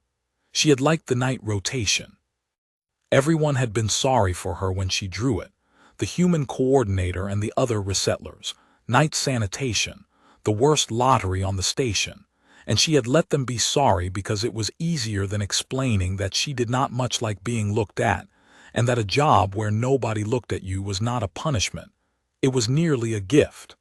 But the isolation ward never got dark. The light was the same at the 3rd bell as at the 9th, a flat even whiteness with no morning in it and no evening, and after 5 days of it she had begun to feel like a thing that had been filed in a drawer, which, she understood by now, was more or less what she was. No one had told her anything, that was the other part. A medical custodian had come on the 1st day, one of the small chitinous ones, and had explained in careful toneless coalition that her clearance assay had returned a marker requiring review, and that she would be held pending that review, and she had asked how long the review would take, and the custodian had said the review was pending, and she had asked pending what, and the custodian had said pending a reviewing physician, and she had understood from the shape of the answer, the way you understand whether, that no one was coming. After that she had stopped asking. She was good at not asking. She had been not asking her whole life, first from her grandmother who was old and tired and did not have answers to spare, and then from the resettlement offices, and now from the white ward that never got dark. You learned, if you were the kind of person the world files rather than the kind it reads, that asking mostly cost you the dignity of the asking and bought you nothing, and Ren had a great deal of dignity and very little of anything else, and she spent it carefully. She thought about Gus all the time. That was the one thing the counting could not entirely hold back. She knew what would have happened. She had known it the moment the medical custodians came for her at the 3rd stage clearance, and she had understood she was not going back to the billet, that she was being kept. She had thought, before she had thought anything about herself, they'll try to put him in the kennel, and she had thought it with a kind of despair, because she knew that they would try and she knew that he would not go and she knew that no one would understand why, and that they would think him vicious. And that on a station full of frightened aliens, a companion animal that would not be handled, and that no one understood was exactly the kind of thing that got quietly disposed of while its owner was filed in a drawer where she could not stop them. She had not been able to stop them. That was the thing that sat on her chest in the white light. She had not been able to send word, or fill out a form, or reach the one human coordinator who might have helped, because the ward had no relay for isolates, and the medical custodians filed her requests the way they filed everything. And so for 5 days she had lain under the tiles and imagined it happening. The kennel handlers, the graspers' poles, Gus not understanding, Gus alone, Gus put down somewhere in the dark of a holding bay by people who did not know that he was gentle. That he was the gentlest thing that had ever lived, that in 9 years he had never once closed his jaws on anything, that the only reason he ever frightened anyone was that he had been born to stand between the people he loved and the world, and to make the world reconsider. And that he did not know how to stop being that just because the world had gotten large and strange, and full of things he did not have the words for. She had written family in the box on the form, the purpose box. She remembered writing it, at the resettlement office, the coordinator watching, the pen shaking a little because it had been 3 weeks since the grandmother and everything Wren had left in the world weighed 90 kilograms and had a gray face and slept against her legs at night. And she had thought about all the true and complicated answers she could put in the box: working animal, guardian, her grandmother's dog, the last of the old blood.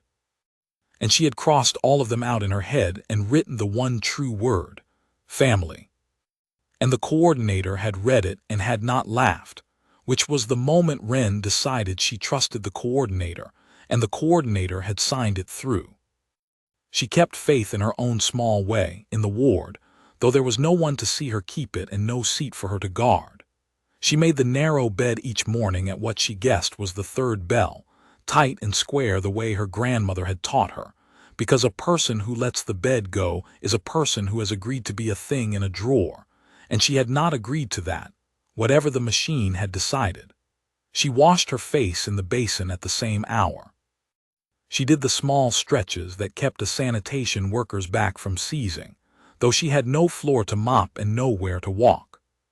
She ate what the tray brought even when she did not want it, because Gus, she knew, would not be eating, and it seemed important that at least one of them keep their strength for whatever the other could not, that if the dog was going to spend himself holding her place, then she would hold herself together in the white room, and the two of them would keep the thing between them from both ends, hers and his, until it closed. She did not know in the ward that this was exactly what he was doing 4 tiers away. She only knew that it was what you did. You did not let the small good things go slack just because no one was watching. That was the whole of what her grandmother had left her, and the whole of what she had bred into the dog without ever meaning to. And it turned out to be the one thing the machine that filed her had no form for and no defense against. A girl in a drawer and an animal on a bench, 4 tiers apart, each of them quietly refusing from their own end to come undone. On the 5th day in the white light, the ward door cycled. She did not sit up right away. The door had cycled before for the toneless custodian, for the tray, for the monitor checks, and she had learned not to hope at the sound of it, because hope at the sound of a door was another dignity the drawer would charge her for. So she lay and counted, 1,441, and she did not look until the shadow fell across the tiles she was counting, and then she looked, and it was not a medical custodian. It was 2 of the tall gray ones, the custody caste in the dark robes, and their throat crests were a color she had not seen on the medical staff, a kind of pale, rapid flicker, and behind them in the corridor stood the human coordinator, Marta Cole, and Marta Cole's face was doing something Wren had only seen it do once before, at the resettlement office, over the word in the box. "Wren," said Cole, "get your shoes, love, we're going for a walk." Wren sat up. "Is he alive?" she said. It was the only question. She had held it for 5 days, and it came out first, ahead of whether she was cleared, ahead of what was happening, ahead of everything, because it was the only one that had ever mattered. Is Gus alive? And Marta Cole, standing in the white light of the ward that never got dark, put a weathered hand flat against the doorframe as though she needed it and said, "Oh, he's alive. He's been alive very loudly, love. Get your shoes. There's a station full of aliens I'd like you to introduce him to properly." They would not tell her what had happened.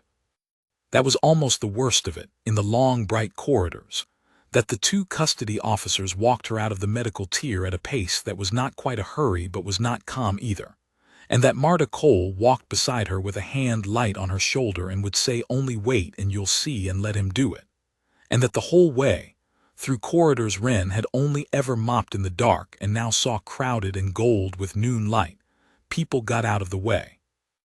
Not the way people usually got out of Wren's way, which was the way you step around a mop cart without seeing the person pushing it.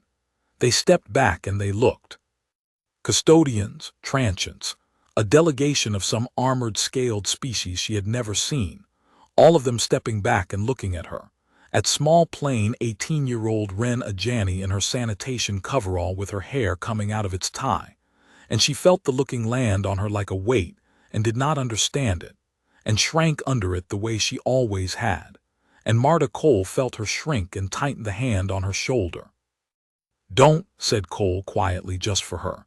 "Don't make yourself small, love, not today. Today of all the days you've ever had, don't do it." Her voice was rough. "They're not looking at you the way you think. They spent 5 days being afraid of a thing they didn't understand, and you're the understanding. You're the thing that makes the last 5 days make sense. Let them look. You've earned every one of these looks, though I know you'd give them all back for one quiet corridor, and I love you for that, but not today. Chin up. Nearly there." "Nearly where?" said Wren. "Cole, where are we going?" They came around the last curve of the corridor, and the light changed. It was the concourse. Her concourse, the long concourse, the one she mopped, the great 100-meter sweep of it with the window wall down one side, except she had only ever seen it dark and empty, and now it was full of noon, full of the gold face of the planet in the alloy and the hard white star at its rim, full of the whole gathered station gone silent along its length. Custodians and transients and armored delegates all pressed back to leave the center clear, and down the shining center of it, alone in the gold light, stood the 9th bench. And on the 9th bench, exactly where she always sat, on top of the work tabard she had folded and left there 5 mornings ago, lay the gray shape she had imagined dead in a holding bay 1,000 times in the white ward. And it was not dead. It was there, and its great heavy head came up off its paws, and across 100 meters of silent concourse in the noon light, the dog saw her. From the perimeter arc, Custodian Vale Osk watched the animal's head come up, and he knew, the way he had come to know the small movements of the thing on the bench, that this was different, and he put out a hand without looking and caught Junior Custodian Ale by the sleeve and said, very quietly, "Nobody moves. Whatever it does now, nobody on this concourse moves." He need not have said it. No one on the concourse could have moved. The whole gathered length of the station stood in the noon light and watched the gray head lift from the folded tabard, and for the first time in 5 days, the animal's attention was not on the intake doors, and it was not doing arithmetic, and it was not measuring the room. It had found the thing it had been keeping the bench for and everything else in the concourse.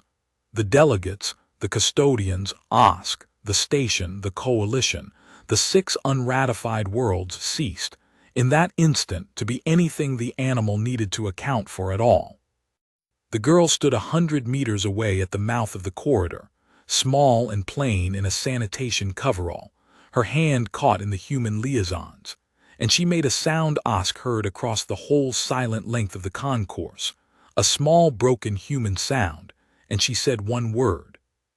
"Gus." And the animal rose. Osk had seen the animal refuse to rise for meat and for handling, and for an armored detail, and for a warmoret, and for a sedation launcher, and for the massed authority of a coalition station for 5 days. He had come to think of its stillness as a fact of the universe, as fixed as the bench it lay on, as the gold planet in the window. He had built, over 5 days, an entire understanding of the thing around the certainty that it would not get up. It got up.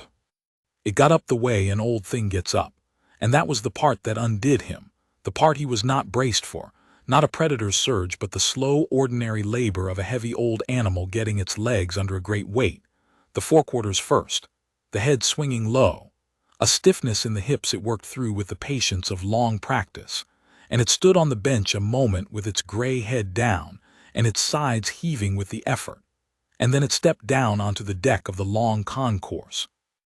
And the whole station flinched as one creature and then did not run, because it was already plain to every single being on the concourse that the animal had, at last, entirely forgotten they existed. It did not charge down the corridor. Osk had half expected it, braced for it. The terrible speed he knew was folded somewhere in all that mass. There was none of it. The animal came off the bench and it went toward the girl at a walk, an old dog's rolling deliberate walk, its blunt head swinging, its whole hindquarters swinging with the effort of the pace. And it did not hurry because Osk understood this the way he had understood everything about the animal, too late and all at once. Because hurrying was for things that were in doubt, and the animal was not in doubt. The animal had never once in 5 days been in doubt. It had only been waiting, and the waiting was over. And now there was simply the crossing of the last 100 meters between itself and the whole of its world, and it meant to do that walking, on its own 4 legs, with its head up. Halfway down the concourse, the girl let go of the liaison's hand and ran. She ran the way the animal had not, all the human speed she had, down the shining gold center of the corridor in her sanitation coverall with her hair coming loose, and the two of them closed the last of the distance in the noon light with the whole station watching, and Osk found that he had stopped breathing, and that beside him Ale had made a small sound. And that down the length of the concourse, a good many of the hardest beings in the coalition had gone very still in the particular way of creatures witnessing something they had been told their whole lives was a myth. They met near the 4th bench. Osk made himself watch it because he owed it to the 5 days to watch it, and because he suspected he would spend the rest of his career explaining to superiors and delegates and boards of inquiry what had happened on the long concourse, and he wanted to have seen it true. The girl went down on her knees on the deck. The animal reached her. And it did not leap, or bowl her over, or do any of the things the animal Osk had feared for 5 days would have done. It lowered that vast gray head, and it pushed it, slow and heavy and infinitely careful, into the girl's chest, into her arms, and it leaned the whole enormous weight of itself against her the way it must have leaned against her legs 1,000 nights on a hill farm on a world Osk would never see. And the girl folded her small arms around as much of the great gray neck as they would hold and put her face into the soot-dark fur, and made the broken human sounds. And the animal stood and bore her weight and let itself be held, and its heavy tail moved once, twice, slow, a low, tired sweep through the gold light. That was all, that was the whole of it. After 5 days, that was the payoff the station had been braced for. A girl on her knees and an old dog leaning into her arms in the noon light, and every fearsome thing the animal had been for 5 days had folded itself down into this, into the gentlest possible use of all that terrible patience, and the concourse understood in one silent gathered breath that it had always been going to be this, that this was what the arithmetic had been protecting. That the most dangerous animal on the station had spent 5 days holding a coalition way station at a standstill for no reason at all, except that a girl who mopped a corridor in the dark was coming home, and her place had to be ready. Osk became aware that the VHEC delegate was standing beside him at the perimeter arc. The delegate was tall and scaled and armored, and had crossed the width of the coalition to sit in judgment on whether the human species was fit to be admitted to it. And the delegate was watching the girl and the animal with an expression that Osk, who had spent 5 days learning to read the space in an account where the real thing sat too large to write down, could read perfectly. That animal, the VHEC said slowly, held this station for 5 days. Yes, said Osk. Against a war marat, against your containment, against sedation, without harming a soul. Without so much as growling, said Osk. It never once growled, delegate, in 5 days. I checked the record this morning because I did not believe it myself. There is not one logged instance of that animal making an aggressive sound or an aggressive movement. It simply declined to be moved, and let each of us do our own arithmetic, and every one of us arrived at the same answer without its help. He watched the girl and the dog in the gold light.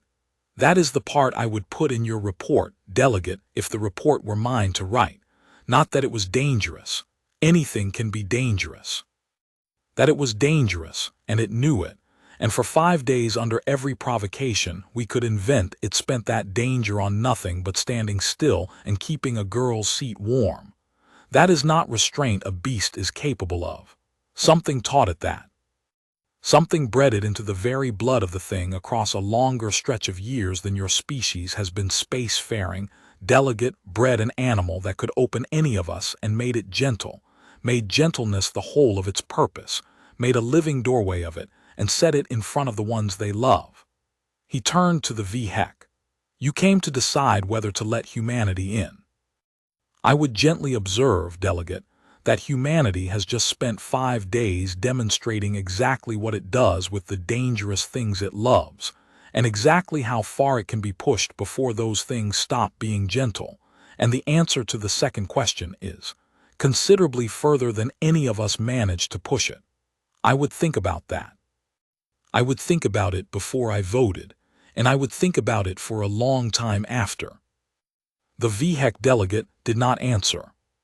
The VHEC delegate was watching the girl get slowly to her feet in the noon light with one hand knotted in the gray fur of the animal's neck, and the animal leaning its bulk against her legs, and the two of them turning together, back toward the 9th bench in the gold light of the sunward window.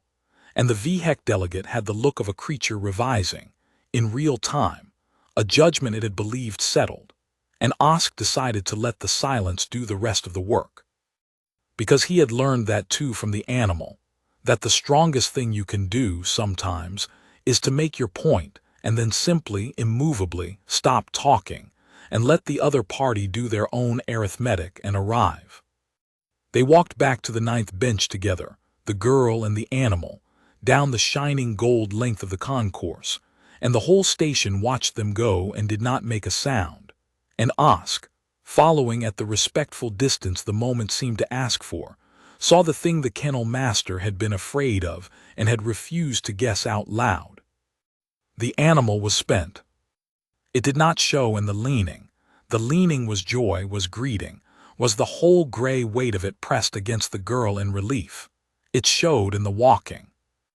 Now that the vigil was over, now that the one it had been waiting for had her hand in its fur, and was steering it gently back toward the bench, the animal seemed to remember all at once how tired it was, the way a person remembers their exhaustion only after the thing that required them is finally done. Its head hung lower. Its hindquarters swung heavier. Halfway back to the 9th bench it stopped, and stood a moment with its sides going, and the girl went down on her knees again beside it, not frightened, only steady, one hand flat on the great ribs, and she said something to it too low for Osk to hear. And after a moment the animal gathered itself and went on, because she had asked it to, and it would spend the last of anything it had if she asked. Marta Cole was there when they reached the bench. She had a water dish, and she had, folded over one arm, the thing that made Osk finally understand the whole of what the kennel master had told him. Food. A dish of it, the rich provender the Lourdetail had ventilated down the concourse on the 2nd day, and the animal had refused without lifting its head. He wouldn't take it from any of us, Cole said to Osk, quietly setting the dishes down by the bench. 5 days, not a mouthful, you understand why now. He wouldn't lower his head over a bowl and close his eyes while her seat was open. Eating's a vulnerable thing. He decided he couldn't be vulnerable, not for a second, not until she was back to hold the line with him. She stepped back. Watch. This is the part I wanted your delegates to see more than the standing. Any beast can stand. Watch what it costs him to stop. The girl sat down on the 9th bench, on her own folded work tabard, in the gold light of the sunward window, exactly where she had sat every morning for 3 weeks before the white ward took her. And the animal at last lay down not on the bench, but on the deck at her feet, its spine against her shins, its great gray head coming to rest across the toes of her boots, so that she could not have risen without waking it, which was, Osk understood precisely the point. It had spent 5 days keeping her seat, and it did not now intend to let the seat, or the girl in it, out of contact with its own body ever again. And then the girl put her hand down into the fur of its neck, and she said clearly in the quiet, the way you give an animal permission, "Okay, Gus, I've got it. Eat." And the animal ate. It lowered its head to the dish and it ate, there on the deck at her feet, with its eyes half closing over the bowl for the first time in 5 days. The vulnerable thing, the thing it had refused every hour of the siege. And it ate because she was in the seat above it and her hand was in its fur, and the line was, at last, held by the 2 of them together instead of by the one of them alone. And the sound of an old dog eating, ordinary and wet and unlovely, went out across the silent concourse, and it was, Osk thought, watching the delegates watch it, possibly the most eloquent sound humanity could have arranged to make in front of the 6 species come to judge it, though no one had arranged it at all. Brennet's soul was at the edge of it, off the clock, of course, and Osk saw the old kennel master watch the animal lower its head to the bowl and close its eyes, and saw the weathered face do something it had not done in 5 days of uncomplicated delight. Saw it, for a moment, go still and old and wet at the edges, the face of a specialist who has spent 40 years counting the reserves of animals, and had spent the last 5 counting down the reserves of this one toward a line he would not name. Soul said nothing. Soul only watched the animal eat and let out a long breath that Osk suspected the kennel master had been holding since the 2nd day, and murmured to no one, to the deck, to 40 years of the trade, "There. Good. Eat it all, you great stubborn miracle. You spent it right down to the wall, didn't you? Right down to the wall and not a step past. That's the trick of it. That was always the trick of it." And then Soul straightened and was dry again and caught Osk watching and said only, "Told you it ended when the girl came back, custodian. Didn't tell you it'd be that close. Didn't want to guess out loud." But the old eyes stayed on the animal a while longer, and Osk let the kennel master keep the moment, because Soul had earned it more quietly than anyone. "That's the demonstration, delegates," said Marta Cole, not loudly, not to anyone in particular, in the tone of a woman who has been waiting 5 days to say a thing and has decided to say it small. "Not the standing. Any of your war beasts can stand. That," she nodded at the animal eating at the girl's feet. "The letting go, the being able to stop. You want to know what humanity is, you've been asking the wrong half of it. It's not that we can make a thing that dangerous. Anyone with 1,000 years and a mean streak can make a thing that dangerous. It's that we can make a thing that dangerous, and then make it gentle, and then make it trust so complete that it'll lie down and close its eyes over a bowl in a room full of things that frightened it, because one 18-year-old girl who mops floors put her hand on its neck and told it the watch was over. She looked around at them, weathered and unhurried. We didn't send you a soldier. We sent you a demonstration of what we do with soldiers once we love them. I'd think hard about which of those is the thing you actually need to know about us." No delegate answered her. Osk did not think any answer was required. He looked down the length of the concourse, at the girl on the bench with the light on her, and the great gray animal spent and eating at her feet, and he thought that in 30 years of custody, he had never once seen a room so thoroughly and quietly conquered, and that not one blow had been struck to do it, and that this was the whole of the lesson, and he had needed all 5 days to learn it, and the animal had known it in its blood before the siege began. Provost Chent arrived, of course, once it was safe. He came down from the command annex with his aides and his dyed violet crest, and the particular brisk confidence of an administrator descending, to be photographed beside a resolved crisis. And he was 3 steps toward the bench, one hand already lifting into the shape of a magnanimous gesture, when the animal, which had not so much as glanced at a delegate, a custodian, or a war morat that was not a direct threat to the girl in 5 days, lifted its gray head from the empty dish and looked at him. It was not, Osk was fairly sure, a threat.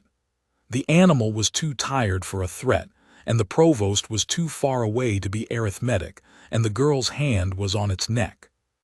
It was only a look, the flat, complete, unhurried attention of the oldest guardian in the room, turned for one moment onto a small, loud thing that had come too close to the girl too fast. But the provost had spent 5 days having that look described to him in the incident reports of everyone it had ever landed on, and the provost stopped, and the magnanimous gesture died half-made, and Provost Chent of Threshold Station took 1 step backward in front of the 6-species delegation, entirely without deciding to. Exactly as the Morat had, exactly as the armored detail had, exactly as 10,000 transients had. Perhaps, said the VHEC delegate, into the silence, with what Osk would later swear was pleasure, the girl would prefer not to be crowded, Provost. She has had a long 5 days, as I think have we all. The Provost withdrew. Osk logged it later in the plainest Threnic he could manage, and he did not editorialize because the facts required no help. Animal declined to permit approach by station command. The entry read, handler present, no incident. It was Osk himself who finally did the thing the entire medical service had spent 5 days declining to do, and it took him, in the event, 4 minutes, exactly as Marta Cole had said it would. He did it that evening, once the girl and the animal had been moved gently, at the animal's own pace, the girl walking at every step, to a quiet billet in the human wing with a window and a floor and no monitors, and once the concourse had reopened and the great gold artery of the station had begun, tentatively, to flow down its own center again for the first time in 5 days. He went to the 3rd medical tier, and he did not go to Registrar Pell. He went to the physician's roster, and he read the 9 names accredited to review an uncatalogued accession species marker, and he chose the most senior of them, a Threnic of the medical caste named Veril Chun, and he went to Veril Chun's office, and he sat down and he put on the desk the file and the security form and the incident log of the entire 5-day siege, and he said, "You are going to review this marker now, physician, while I sit here."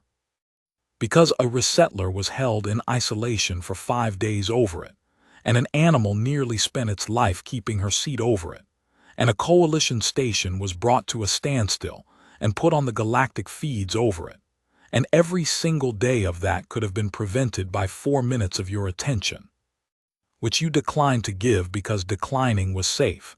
It is no longer safe. I have made it with this security form extremely unsafe. Review the marker. Veril Chun reviewed the marker. It took, from the moment the physician actually looked at it to the moment the physician signed it cleared, 3 minutes and some seconds, and the physician's crest went, over the course of those minutes, a color Osk had no name for and did not need one for, because he had seen it on the containment detail and the marksman and the provost, and it meant the same thing on all of them. "It's an enzyme variant," said Veril Chun at the end quietly, not looking up from the assay. "A common one in the human range, benign.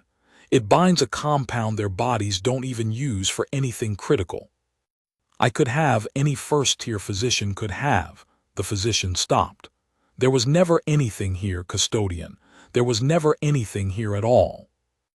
"No," said Osk. "There wasn't. There was only a marker no one had seen before, and a system that made it safer to file a girl away forever than to spend 4 minutes finding out she was fine." He stood and gathered his forms and looked at the physician a moment. "Your Registrar Pell told me the protocol had no failure state, that nothing could go wrong inside it.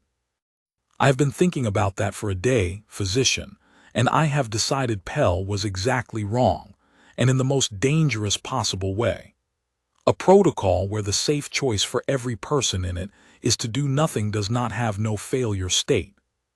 It has only one failure state, and the failure state is a girl in a white room and an old animal spending its life on a bench. And the reason the protocol looks flawless is that it arranges for no single person ever to have to watch the failure happen. He tucked the last form away, signed the clearance into her permanent record, and then go and look at her physician. Go to the human wing and look at the girl. Your 4 minutes cost 5 days, and the animal it nearly cost more than that. Not as a punishment, as a correction, so that the next time an uncatalogued marker crosses your desk, you have a face to put in the failure state and you spend the 4 minutes. He went to the door. That is the only thing that ever fixes a protocol like this one, not a better protocol. A physician who has met the girl. The station, in the days that followed, did the thing that stations do with an event that will not fit inside any of their existing categories. It made a new category for it. Osk watched this happen with a kind of weary fascination, because it was, he came to see, the truest evidence of how deeply the animal had reordered the place. Threshold Station could not simply let the 5 days be 5 days. It could not file the incident as declined, the way Osk had filed each failed attempt, and move on, because the incident had ended not in failure but in the single most watched resolution in the station's history, witnessed by a ratification delegation and half the galactic feeds, and a bureaucracy cannot leave a triumph uncodified any more than it can leave a disaster unassigned. So the station reached for its forms, and finding no form that fit, it invented one. It began with the bench. Someone, Osk never learned who, and suspected the kennel master, and hoped it was the kennel master, filed a proposal that the 9th bench of the long concourse be formally designated. Not removed, not replaced, not restored to the anonymous row of identical benches it had come from, but designated. Entered into the station registry as a reserved place, allocated in perpetuity to resettler Ajani, Wren, human provision, 3rd cohort, and to her companion animal. The proposal moved through the same machine that had queued Osk's security form, the machine with no urgency state, except that this time the machine moved with astonishing speed, because approving it was safe and popular and made everyone who signed it look wise, and Osk reflected that the machine had not changed at all. It had only, for once, had its safe choice and its correct choice line up, which was the only condition under which it had ever been capable of speed. Then came the doctrine.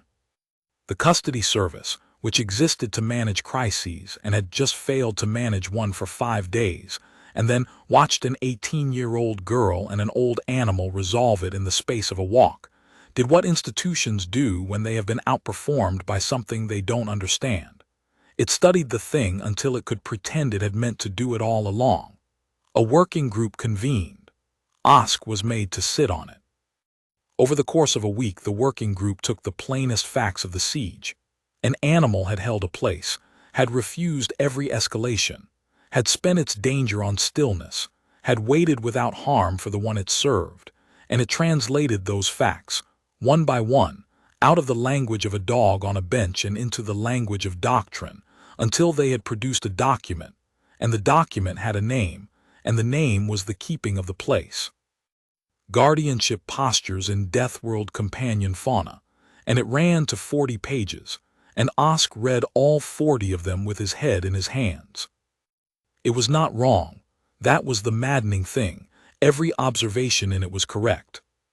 It described, in careful custody service prose, the way a guardian animal distinguishes territory from trust, the way stillness in a sufficiently dangerous creature functions as a superior deterrent to aggression, the way the animal's restraint had bought the station its own safety for 5 days, the precise behavioral markers by which a keeping could be told from a threat.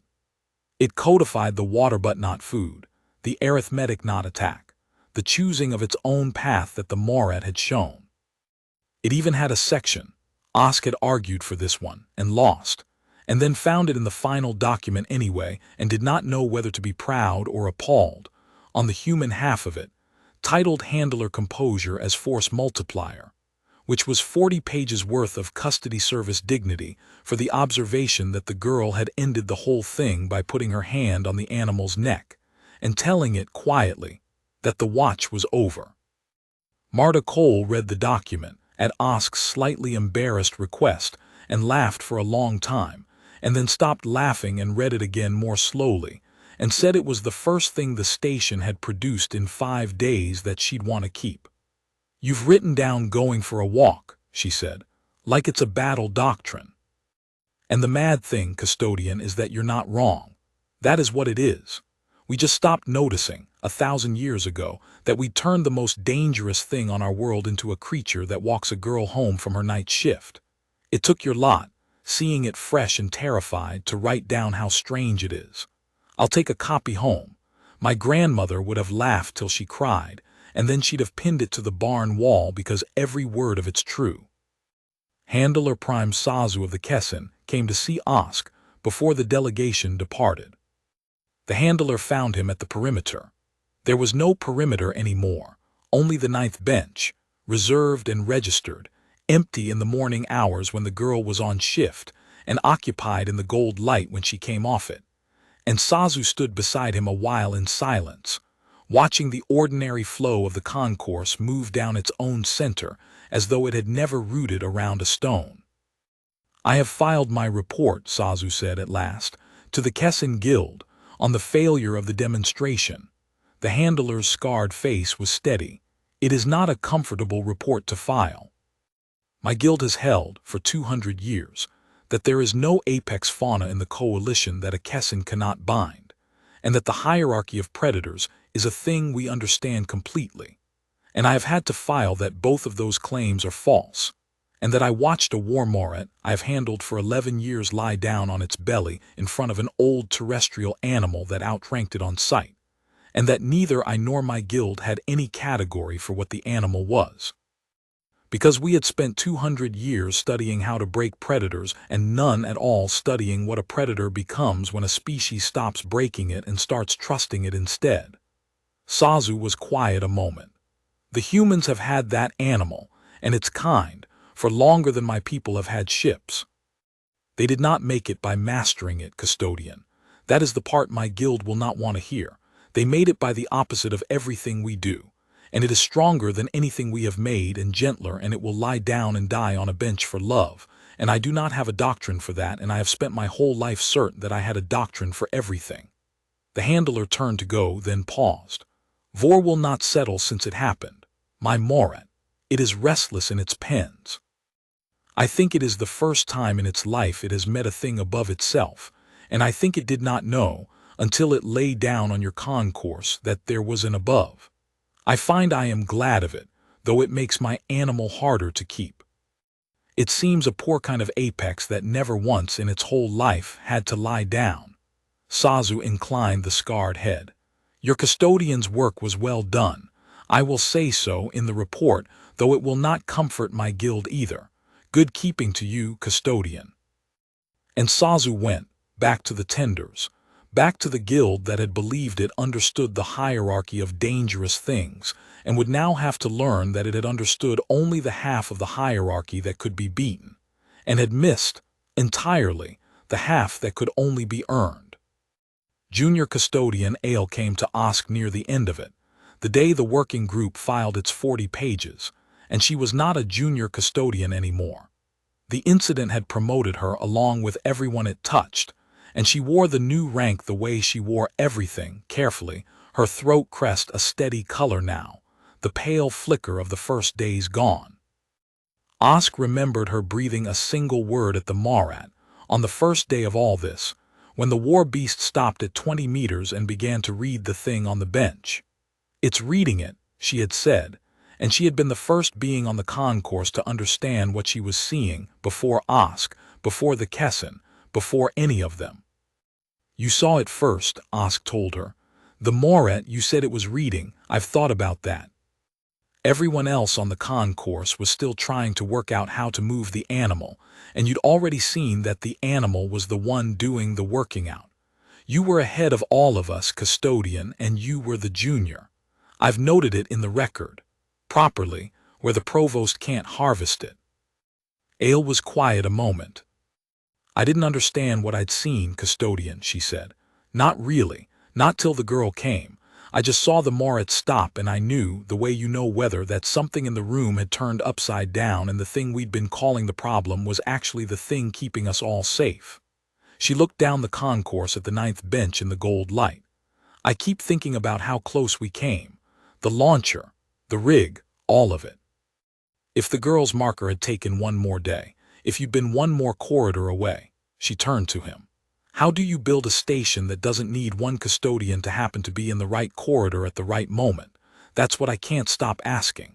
Because we got lucky, custodian.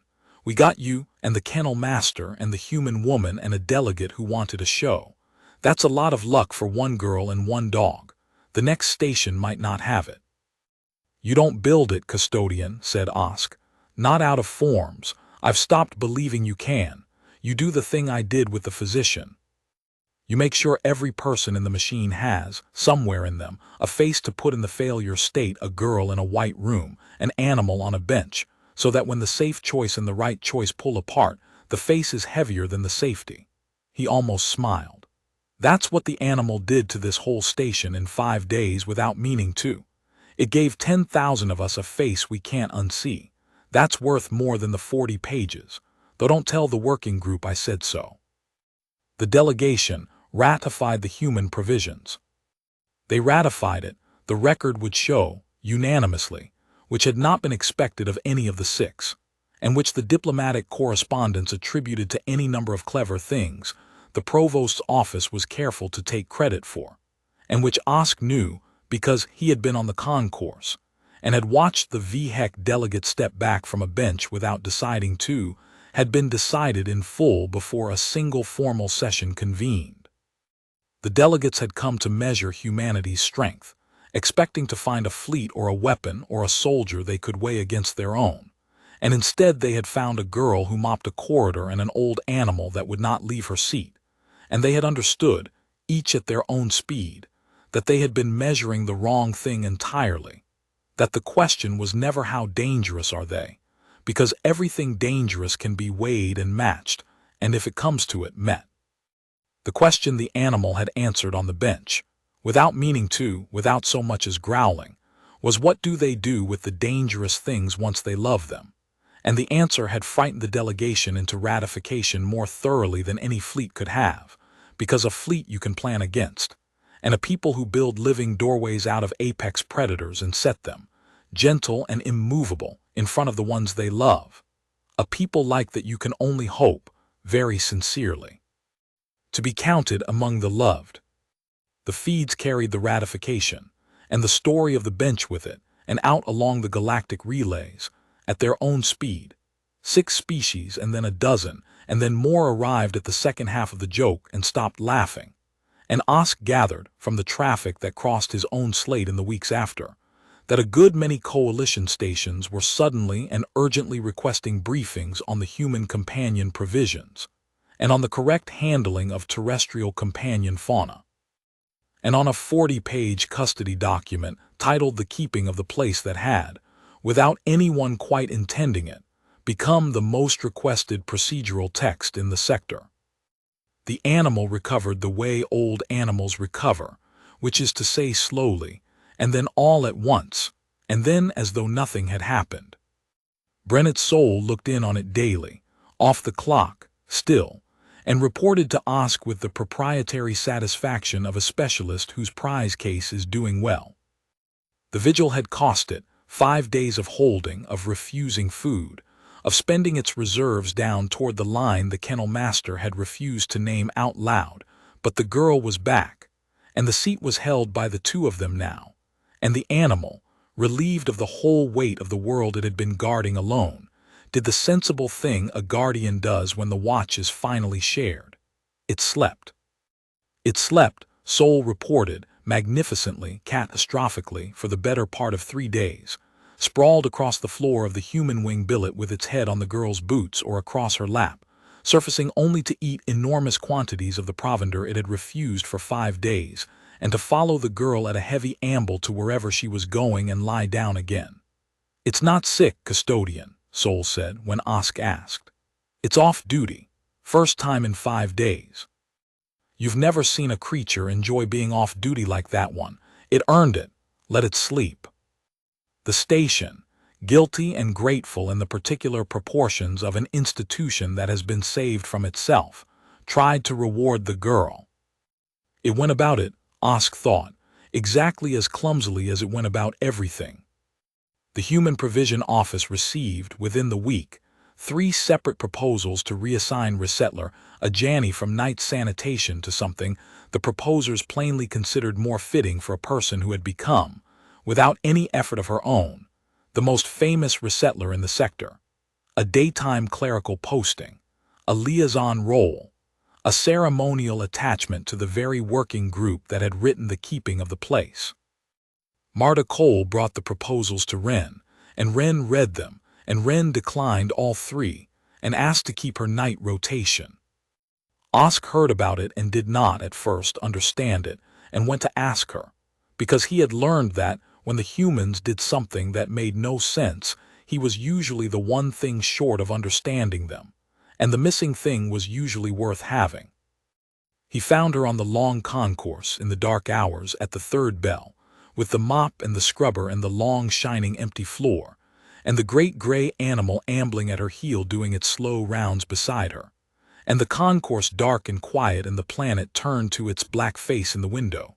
And she was, he saw at once, entirely content, in a way he had not seen her be in the gold light with the whole station watching. "They offered you the daytime postings," Osk said, standing a respectful distance off, because the animal had lifted its head at his approach and he had learned. "The better assignments. You declined them." "I did." Wren did not stop mopping. She was small and plain and easy in the empty dark in a way she had not been easy in the crowd, and Osk understood a little of it already, watching her. "You want to know why?" "I find I do," said Osk. "Your station tried very hard to file you into a drawer, Resettler. Now it is trying very hard to put you on a shelf where everyone can see you. I would have thought the shelf was better than the drawer." Wren was quiet a moment, working the mop. "The drawer and the shelf are the same thing, custodian," she said. "That's the part nobody up in the daytime ever works out. They both mean somebody else decides where you go and everybody looks at you while they do it. I had a whole life of being decided about. The offices, the lottery, the ward, 5 days in a white room because a machine couldn't be bothered to look at me and couldn't be bothered to let me go. I'm not going up onto a shelf where the same offices can look at me all day and feel good about it. I'd rather have this." She gestured with the mop at the dark, shining, empty concourse, at the black planet in the window, at the quiet. "Down here in the dark with the floor and the dog, nobody decides anything about me and nobody looks at me, and I do good honest work that's mine. And at the 9th bell the star comes up over the planet and the whole corridor goes gold and I sit down in my seat that's mine now, registered and everything, imagine that, and I watch the light come up with Gus, and that's the best hour of my day and it belongs to me. Your shelf can't give me that. Your shelf would take it. So no. Thank the offices. I'll keep the dark." Osk stood in the dark with that for a while. "You are not what the delegation thought humanity was," he said finally. "You know that. They ratified a species over the strength of what your animal did, and the strength they saw was a kind of terrible love, an immovable thing, a doorway. And here you are, the girl at the center of it, and you want only to be left alone in the dark with a mop." "They're the same thing, custodian." Wren looked up at him for the first time, and there was something old in her plain young face, something Osk suspected she had got from a grandmother on a hill farm on a world he would never see. "The wanting to be left alone and the thing Gus did, it's the same thing. He didn't hold that bench because he wanted a fight. He hates fights. He's never had one. He held it because a place that was ours needed keeping and I wasn't there to keep it, so he kept it. And he'd have kept it till there was nothing left of him. Not because he's fierce, but because he's steady. Because keeping the small good thing is the whole of what he's for, and he doesn't need anybody to watch him do it. and he'd do it exactly the same if the whole station was watching or if nobody was, and it was nobody, for 5 days, until the end. She went back to her mopping. That's not terrible love, whatever your delegates called it. It's just love. The ordinary kind. The kind that shows up in the dark when nobody's looking and keeps the place and doesn't say anything about it. We've all got it, custodian. Every human you'll ever meet. Gus is just the part of me that can't hide it, is all. The rest of us learned to keep it quiet. He never did. That's why you were all so frightened of him. You met the thing we mostly keep in the dark, and it turned out to be enormous, and you thought it was a weapon. She almost smiled. It's not a weapon. It's just what we're like about the ones we keep. Now you know. Mind the wet floor there, it's slick. The physician came in the end. Veril Chun came to the human wing 3 days after Osk had put the file on the desk, and Osk knew of it only because Marta Cole told him, and Cole told it plainly, without triumph, because triumph was not the shape of it. The physician had come, Cole said, and had asked to see the resettler, and had stood in the door of the billet a while looking at the girl and the great sleeping animal, and had then said to Wren that a review of her clearance marker had been completed, that it was benign, that it had always been benign, and that she should never have been held, and that the physician was sorry.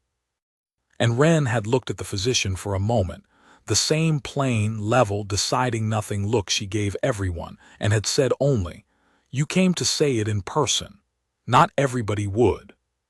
Thank you for that," and had gone back to her hand in the dog's fur, and the physician had left, and Cole said the physician's crest had done, in the doorway, the thing crests did, and that the physician had walked away from the human wing more slowly than the physician had walked into it, which was, Cole said, the entire point, and worth more than any form.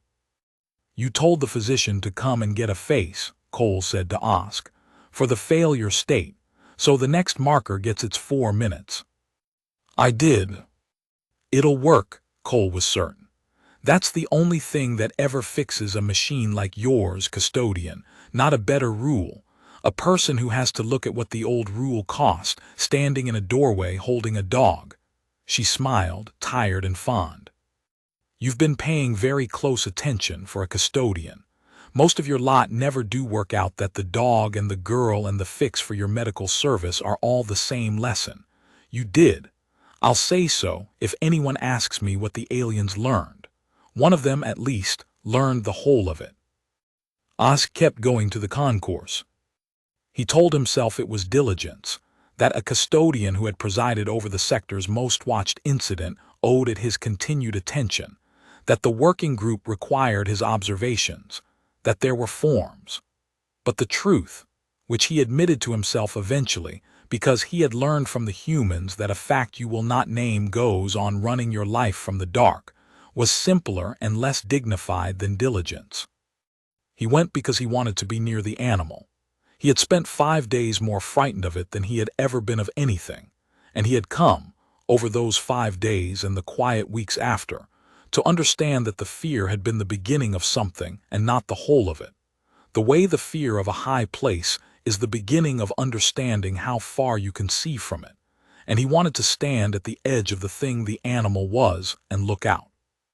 So he was there, one evening at the 9th bell, when the star came up over the rim of the planet, and the whole long concourse filled with the gold light. Wren had declined a daytime posting to keep, and the girl came off her shift and sat down in her registered seat with the light on her. And the great gray animal, off duty now, easy now, the watch permanently shared, heaved itself up onto the bench beside her the way it had not been able to afford to during the siege, and put its enormous head in her lap, and let out the long collapsing sigh of a creature entirely at rest. Osk approached at his respectful distance and stopped, out of 5 weeks' habit, at the place where the perimeter arc had been. And the animal lifted its head from the girl's lap and looked at him. Osk went still, the old still, the trained still. He had seen this look land on a war morat and an armored detail and a marksman and a provost. He had watched it do arithmetic that ended careers and emptied concourses.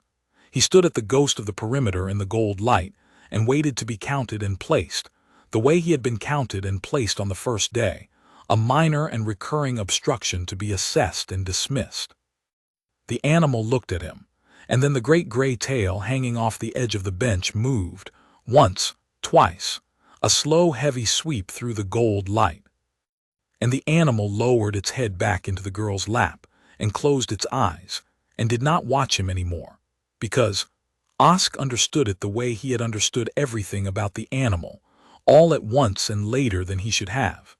It had finished the arithmetic on him some time ago, over the long 5 days, and had filed him at last not among the obstructions but among the kept, among the ones the doorway stood open to, among the small number of things in the wide frightening station that the animal had decided, on whatever evidence an animal decides these things, did not need to be reconsidered.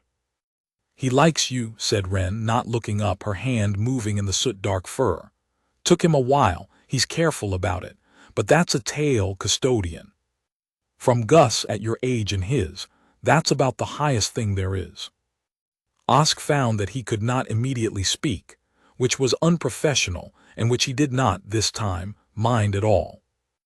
"I have received commendations from 3 sector authorities this month," he said when he could, "for my conduct during the incident. I find I would trade all 3 of them for the tale, Resettler. I would not have believed that a month ago. I am not certain I believe it now. But it is true." "Course it's true." Wren almost smiled in the gold light. "That's the thing about Gus's good opinion. You can't argue with it and you can't buy it, and he can't be made to give it, not by the provost, not by your delegates, not by anybody. He just watches you for as long as it takes and does his sums, and either you come out safe or you come out an obstruction, and there's no appealing it and no faking it. It's the fairest court in the sector, that dog." She scratched behind the great gray ear. "You came out safe. You should be proud. Most of the daytime never does." Provost Chent, for his part, came out of the incident magnificently. He had, by the time the delegation departed, arranged the record so thoroughly around himself that a casual reader of the station's official history would conclude that the entire 5-day siege had been a controlled demonstration of coalition human integration, conceived and managed by the provost's office, culminating in a deliberate and moving reunion staged for the delegation's benefit. And Osk read the official history, and found in it not one false statement and not one true one, which was, he had come to understand, the highest form of the administrative art. The provost was promoted. The doctrine that Osk had helped write became, in the citations, the provost's doctrine. The girls' registered bench became, in the station's promotional materials, a symbol of the provost's foresight. Osk let all of it stand, and was surprised to find that it cost him nothing to let it stand, and understood, tracing the surprise back, that he had learned this too from the animal. The animal had never once, in 5 days, cared who got the credit. It had cared only that the place was kept and the girl came home, and it would have kept the place exactly as well with the whole station watching or with no one, and it had, in fact, kept it for 5 days with no one, with a night sanitation girl nobody could name and a folded tabard and a court of nobody at all, and had counted that no different from keeping it in front of a ratification delegation and half the galactic feeds. The watching had never been the point. The keeping had been the point. And a custodian who had learned that from a dog on a bench found that he could watch a provost harvest a whole career's worth of credit from 5 days of Osk's work, and feel, instead of the old hot institutional grievance, only a kind of distant weather because the credit had never been the thing. The girl was home. The bench was kept. That was the thing, and no promotion of the provosts could touch it, and no citation could add to it. The story went on traveling, out along the relays at its own speed. Osk followed it, in the traffic that crossed his slate, with the wry attention of a man who had stood at the center of a thing, and watched it become a legend that no longer quite belonged to him. Other stations reported their own versions now. A human deckhand on a freight hauler whose old cat had, it was said, sat in a reactor gangway for 2 days, and could not be moved until the deckhand came off shift. A human envoy on a garden world who walked to every session with a bird on her shoulder that the host species had. After one unfortunate incident it declined to detail, formally requested be seated at the table. A human child in a resettlement cohort 3 sectors over whose small, ordinary animal had done some small, ordinary, immovable thing that had ended, in the way these all ended, with a room of aliens learning the shape of a devotion they had no word for. None of them were quite Osk's story. All of them were. The pattern was the thing, and the pattern was everywhere the humans were, because the pattern was not the animals at all Osk had come to see. The animals were only the part that could not hide it. The pattern was the humans, all of them, every ordinary, undramatic one of them, and the thing they carried quiet in the dark and let out only for the ones they kept, and the galaxy was learning it one immovable pet at a time, and would go on learning it, Osk suspected, for a long while yet, at its own frightened, dawning, unhurried speed. The 4th human cohort arrived in the spring of the station's year, which was only a date on a schedule this far from any world with real seasons, but the humans called it spring, and the word got into the manifests and stayed, the way human words did now, quietly, unopposed. Osk was on the intake atrium the day the 4th cohort came down the ramp, because he had asked to be, because the custody service, having no one else who had made a study of it, had made Osk its standing officer for the human companion provisions, a posting he had accepted with a straight face, and a private satisfaction he was careful not to show the provost. He stood at the foot of the ramp with a slate and a revised intake protocol that he had written himself, and he watched the 4th cohort of humanity descend into the coalition. And with them, this time, the station knew exactly what was coming and had made room for it. They came down the ramp in the ordinary human way, tired and rumpled and clutching their small bags, and among them, on leashes and in carriers and walking loose at heel and riding on shoulders, came the animals. A working dog in a harness, alert and easy. A pair of cats in a wheeled crate, unbothered. A gray old thing of no describable breed that walked with the particular slow dignity of a creature that had done this before. And the aliens who received them, the custody staff, the medical tier, the billet officers, all of them briefed now, all of them holding copies of the keeping of the place they had actually read, did not panic, and did not reach for graspers' poles, and did not file anything away in a white ward for 5 days over a marker nobody had bothered to look at. They received the humans, and they received the animals with them, and they did it with the wary, deliberate, slightly too formal courtesy of a people who had learned a hard lesson exactly once and did not intend to need it twice. A medical custodian, one of the small chitinous ones, Osk noted, of Registrar Pell's own caste, knelt carefully by the wheeled crate of cats and consulted a slate, and then said to the human pushing it in the careful toneless coalition that Osk had once heard file a girl into a drawer, "The companion animals are pre-cleared under the revised provision. There will be no isolation hold. If any clearance marker presents, a physician will review it within the hour. That is now the protocol. I am to tell you that specifically. Someone thought it important that you be told." And the human, who could not have known what the sentence cost the caste that spoke it, said thank you, and pushed the crate on into the station, and never knew, and it did not matter that she never knew, because the sentence had not been for her. It had been for the girl in the white ward, spoken a season too late, into a machine that had finally, at the cost of 5 days and an old animal's near everything, grown its one missing failure state, and then quietly built a door beside it.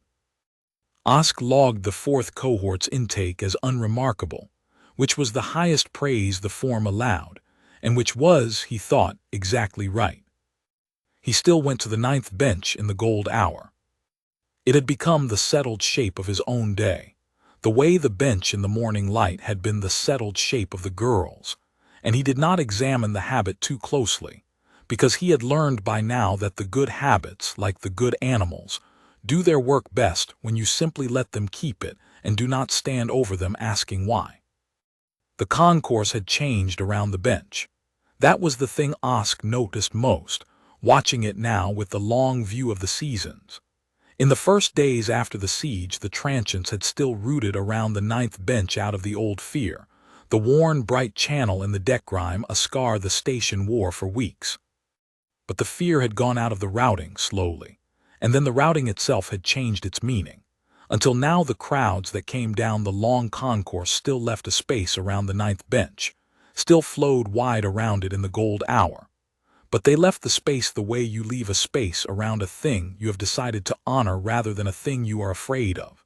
And the difference was the whole distance humanity had carried the station in a single season. And most of the beings who left the space could no longer have told you which kind of space it had started as. They only knew that in the gold hour on the ninth bench there was a girl and an old gray animal, and that the concourse went quiet and wide around them, and that this was correct, and that the station was better for it, and no one questioned it any more than they questioned the light. Osk arrived at the gold hour on an ordinary evening at the turn of the station's year, and stopped at the ghost of the perimeter and stood.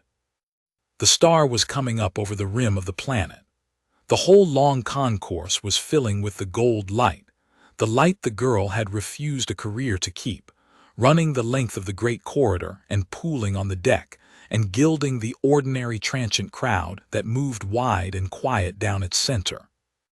On the ninth bench, registered in perpetuity to a Janny, Wren, human provision, and to her companion animal, the girl sat in her seat with the light on her, small and plain and entirely unremarkable, a night sanitation worker resting before her shift, the least noticeable person in the sector, and the one the whole sector had, without ever quite meaning to, learned the most from. And beside her, filling the rest of the bench and a good deal of the deck in front of it, the great gray animal lay in the gold light with its enormous head across her lap and its eyes closed and its vast sides moving slow and even off-duty at rest, the watch shared, the place kept, the girl home, and asleep at last, all the way asleep, the deep unguarded sleep of a thing that has finally, after a lifetime of standing in doorways, been given a doorway it can trust someone else to hold. Osk did not go closer. He had learned that too, that some things you keep at the respectful distance, not out of fear anymore, but out of a kind of care for their completeness, because to walk into them is to change them, and some things are better left exactly as they are, whole and quiet in the gold light kept. The girl looked up and saw him and lifted one hand, a small tired human wave, and did not invite him closer, because she had learned him as he had learned her, and knew he would rather stand at the edge and look out. The animal did not wake. Its tail moved once in its sleep, a slow, heavy sweep through the gold light, whether at the girl's hand or at Osk's arrival or at some good ordinary thing in a dog's dream Osk would never know and did not need to. And Custodian Vale Osk stood at the ghost of a perimeter that no longer existed, in the light of a star coming up over a world he would never walk, and watched a girl and her old dog keep a place that was theirs, and understood that this was the whole of it, and that it had always been the whole of it, and that the galaxy had crossed the width of the coalition to weigh humanity's strength and had found, in the end, only this, a small quiet person and a large quiet animal, and the immovable ordinary love between them, and a seat kept warm in the morning light for as long as either of them lived to keep it. It was, Osk thought, more than enough. It was, in fact, the most he had ever seen anyone hold. And the animal slept on in the gold light with its head in the girl's lap, guarding nothing, at rest, home, and did not stir, and did not need to, because for the first time in a long life of doorways there was nothing left anywhere that its stillness had to reconsider, and the concourse moved wide and quiet around the two of them, and the light held and the watch was over, and the place was kept.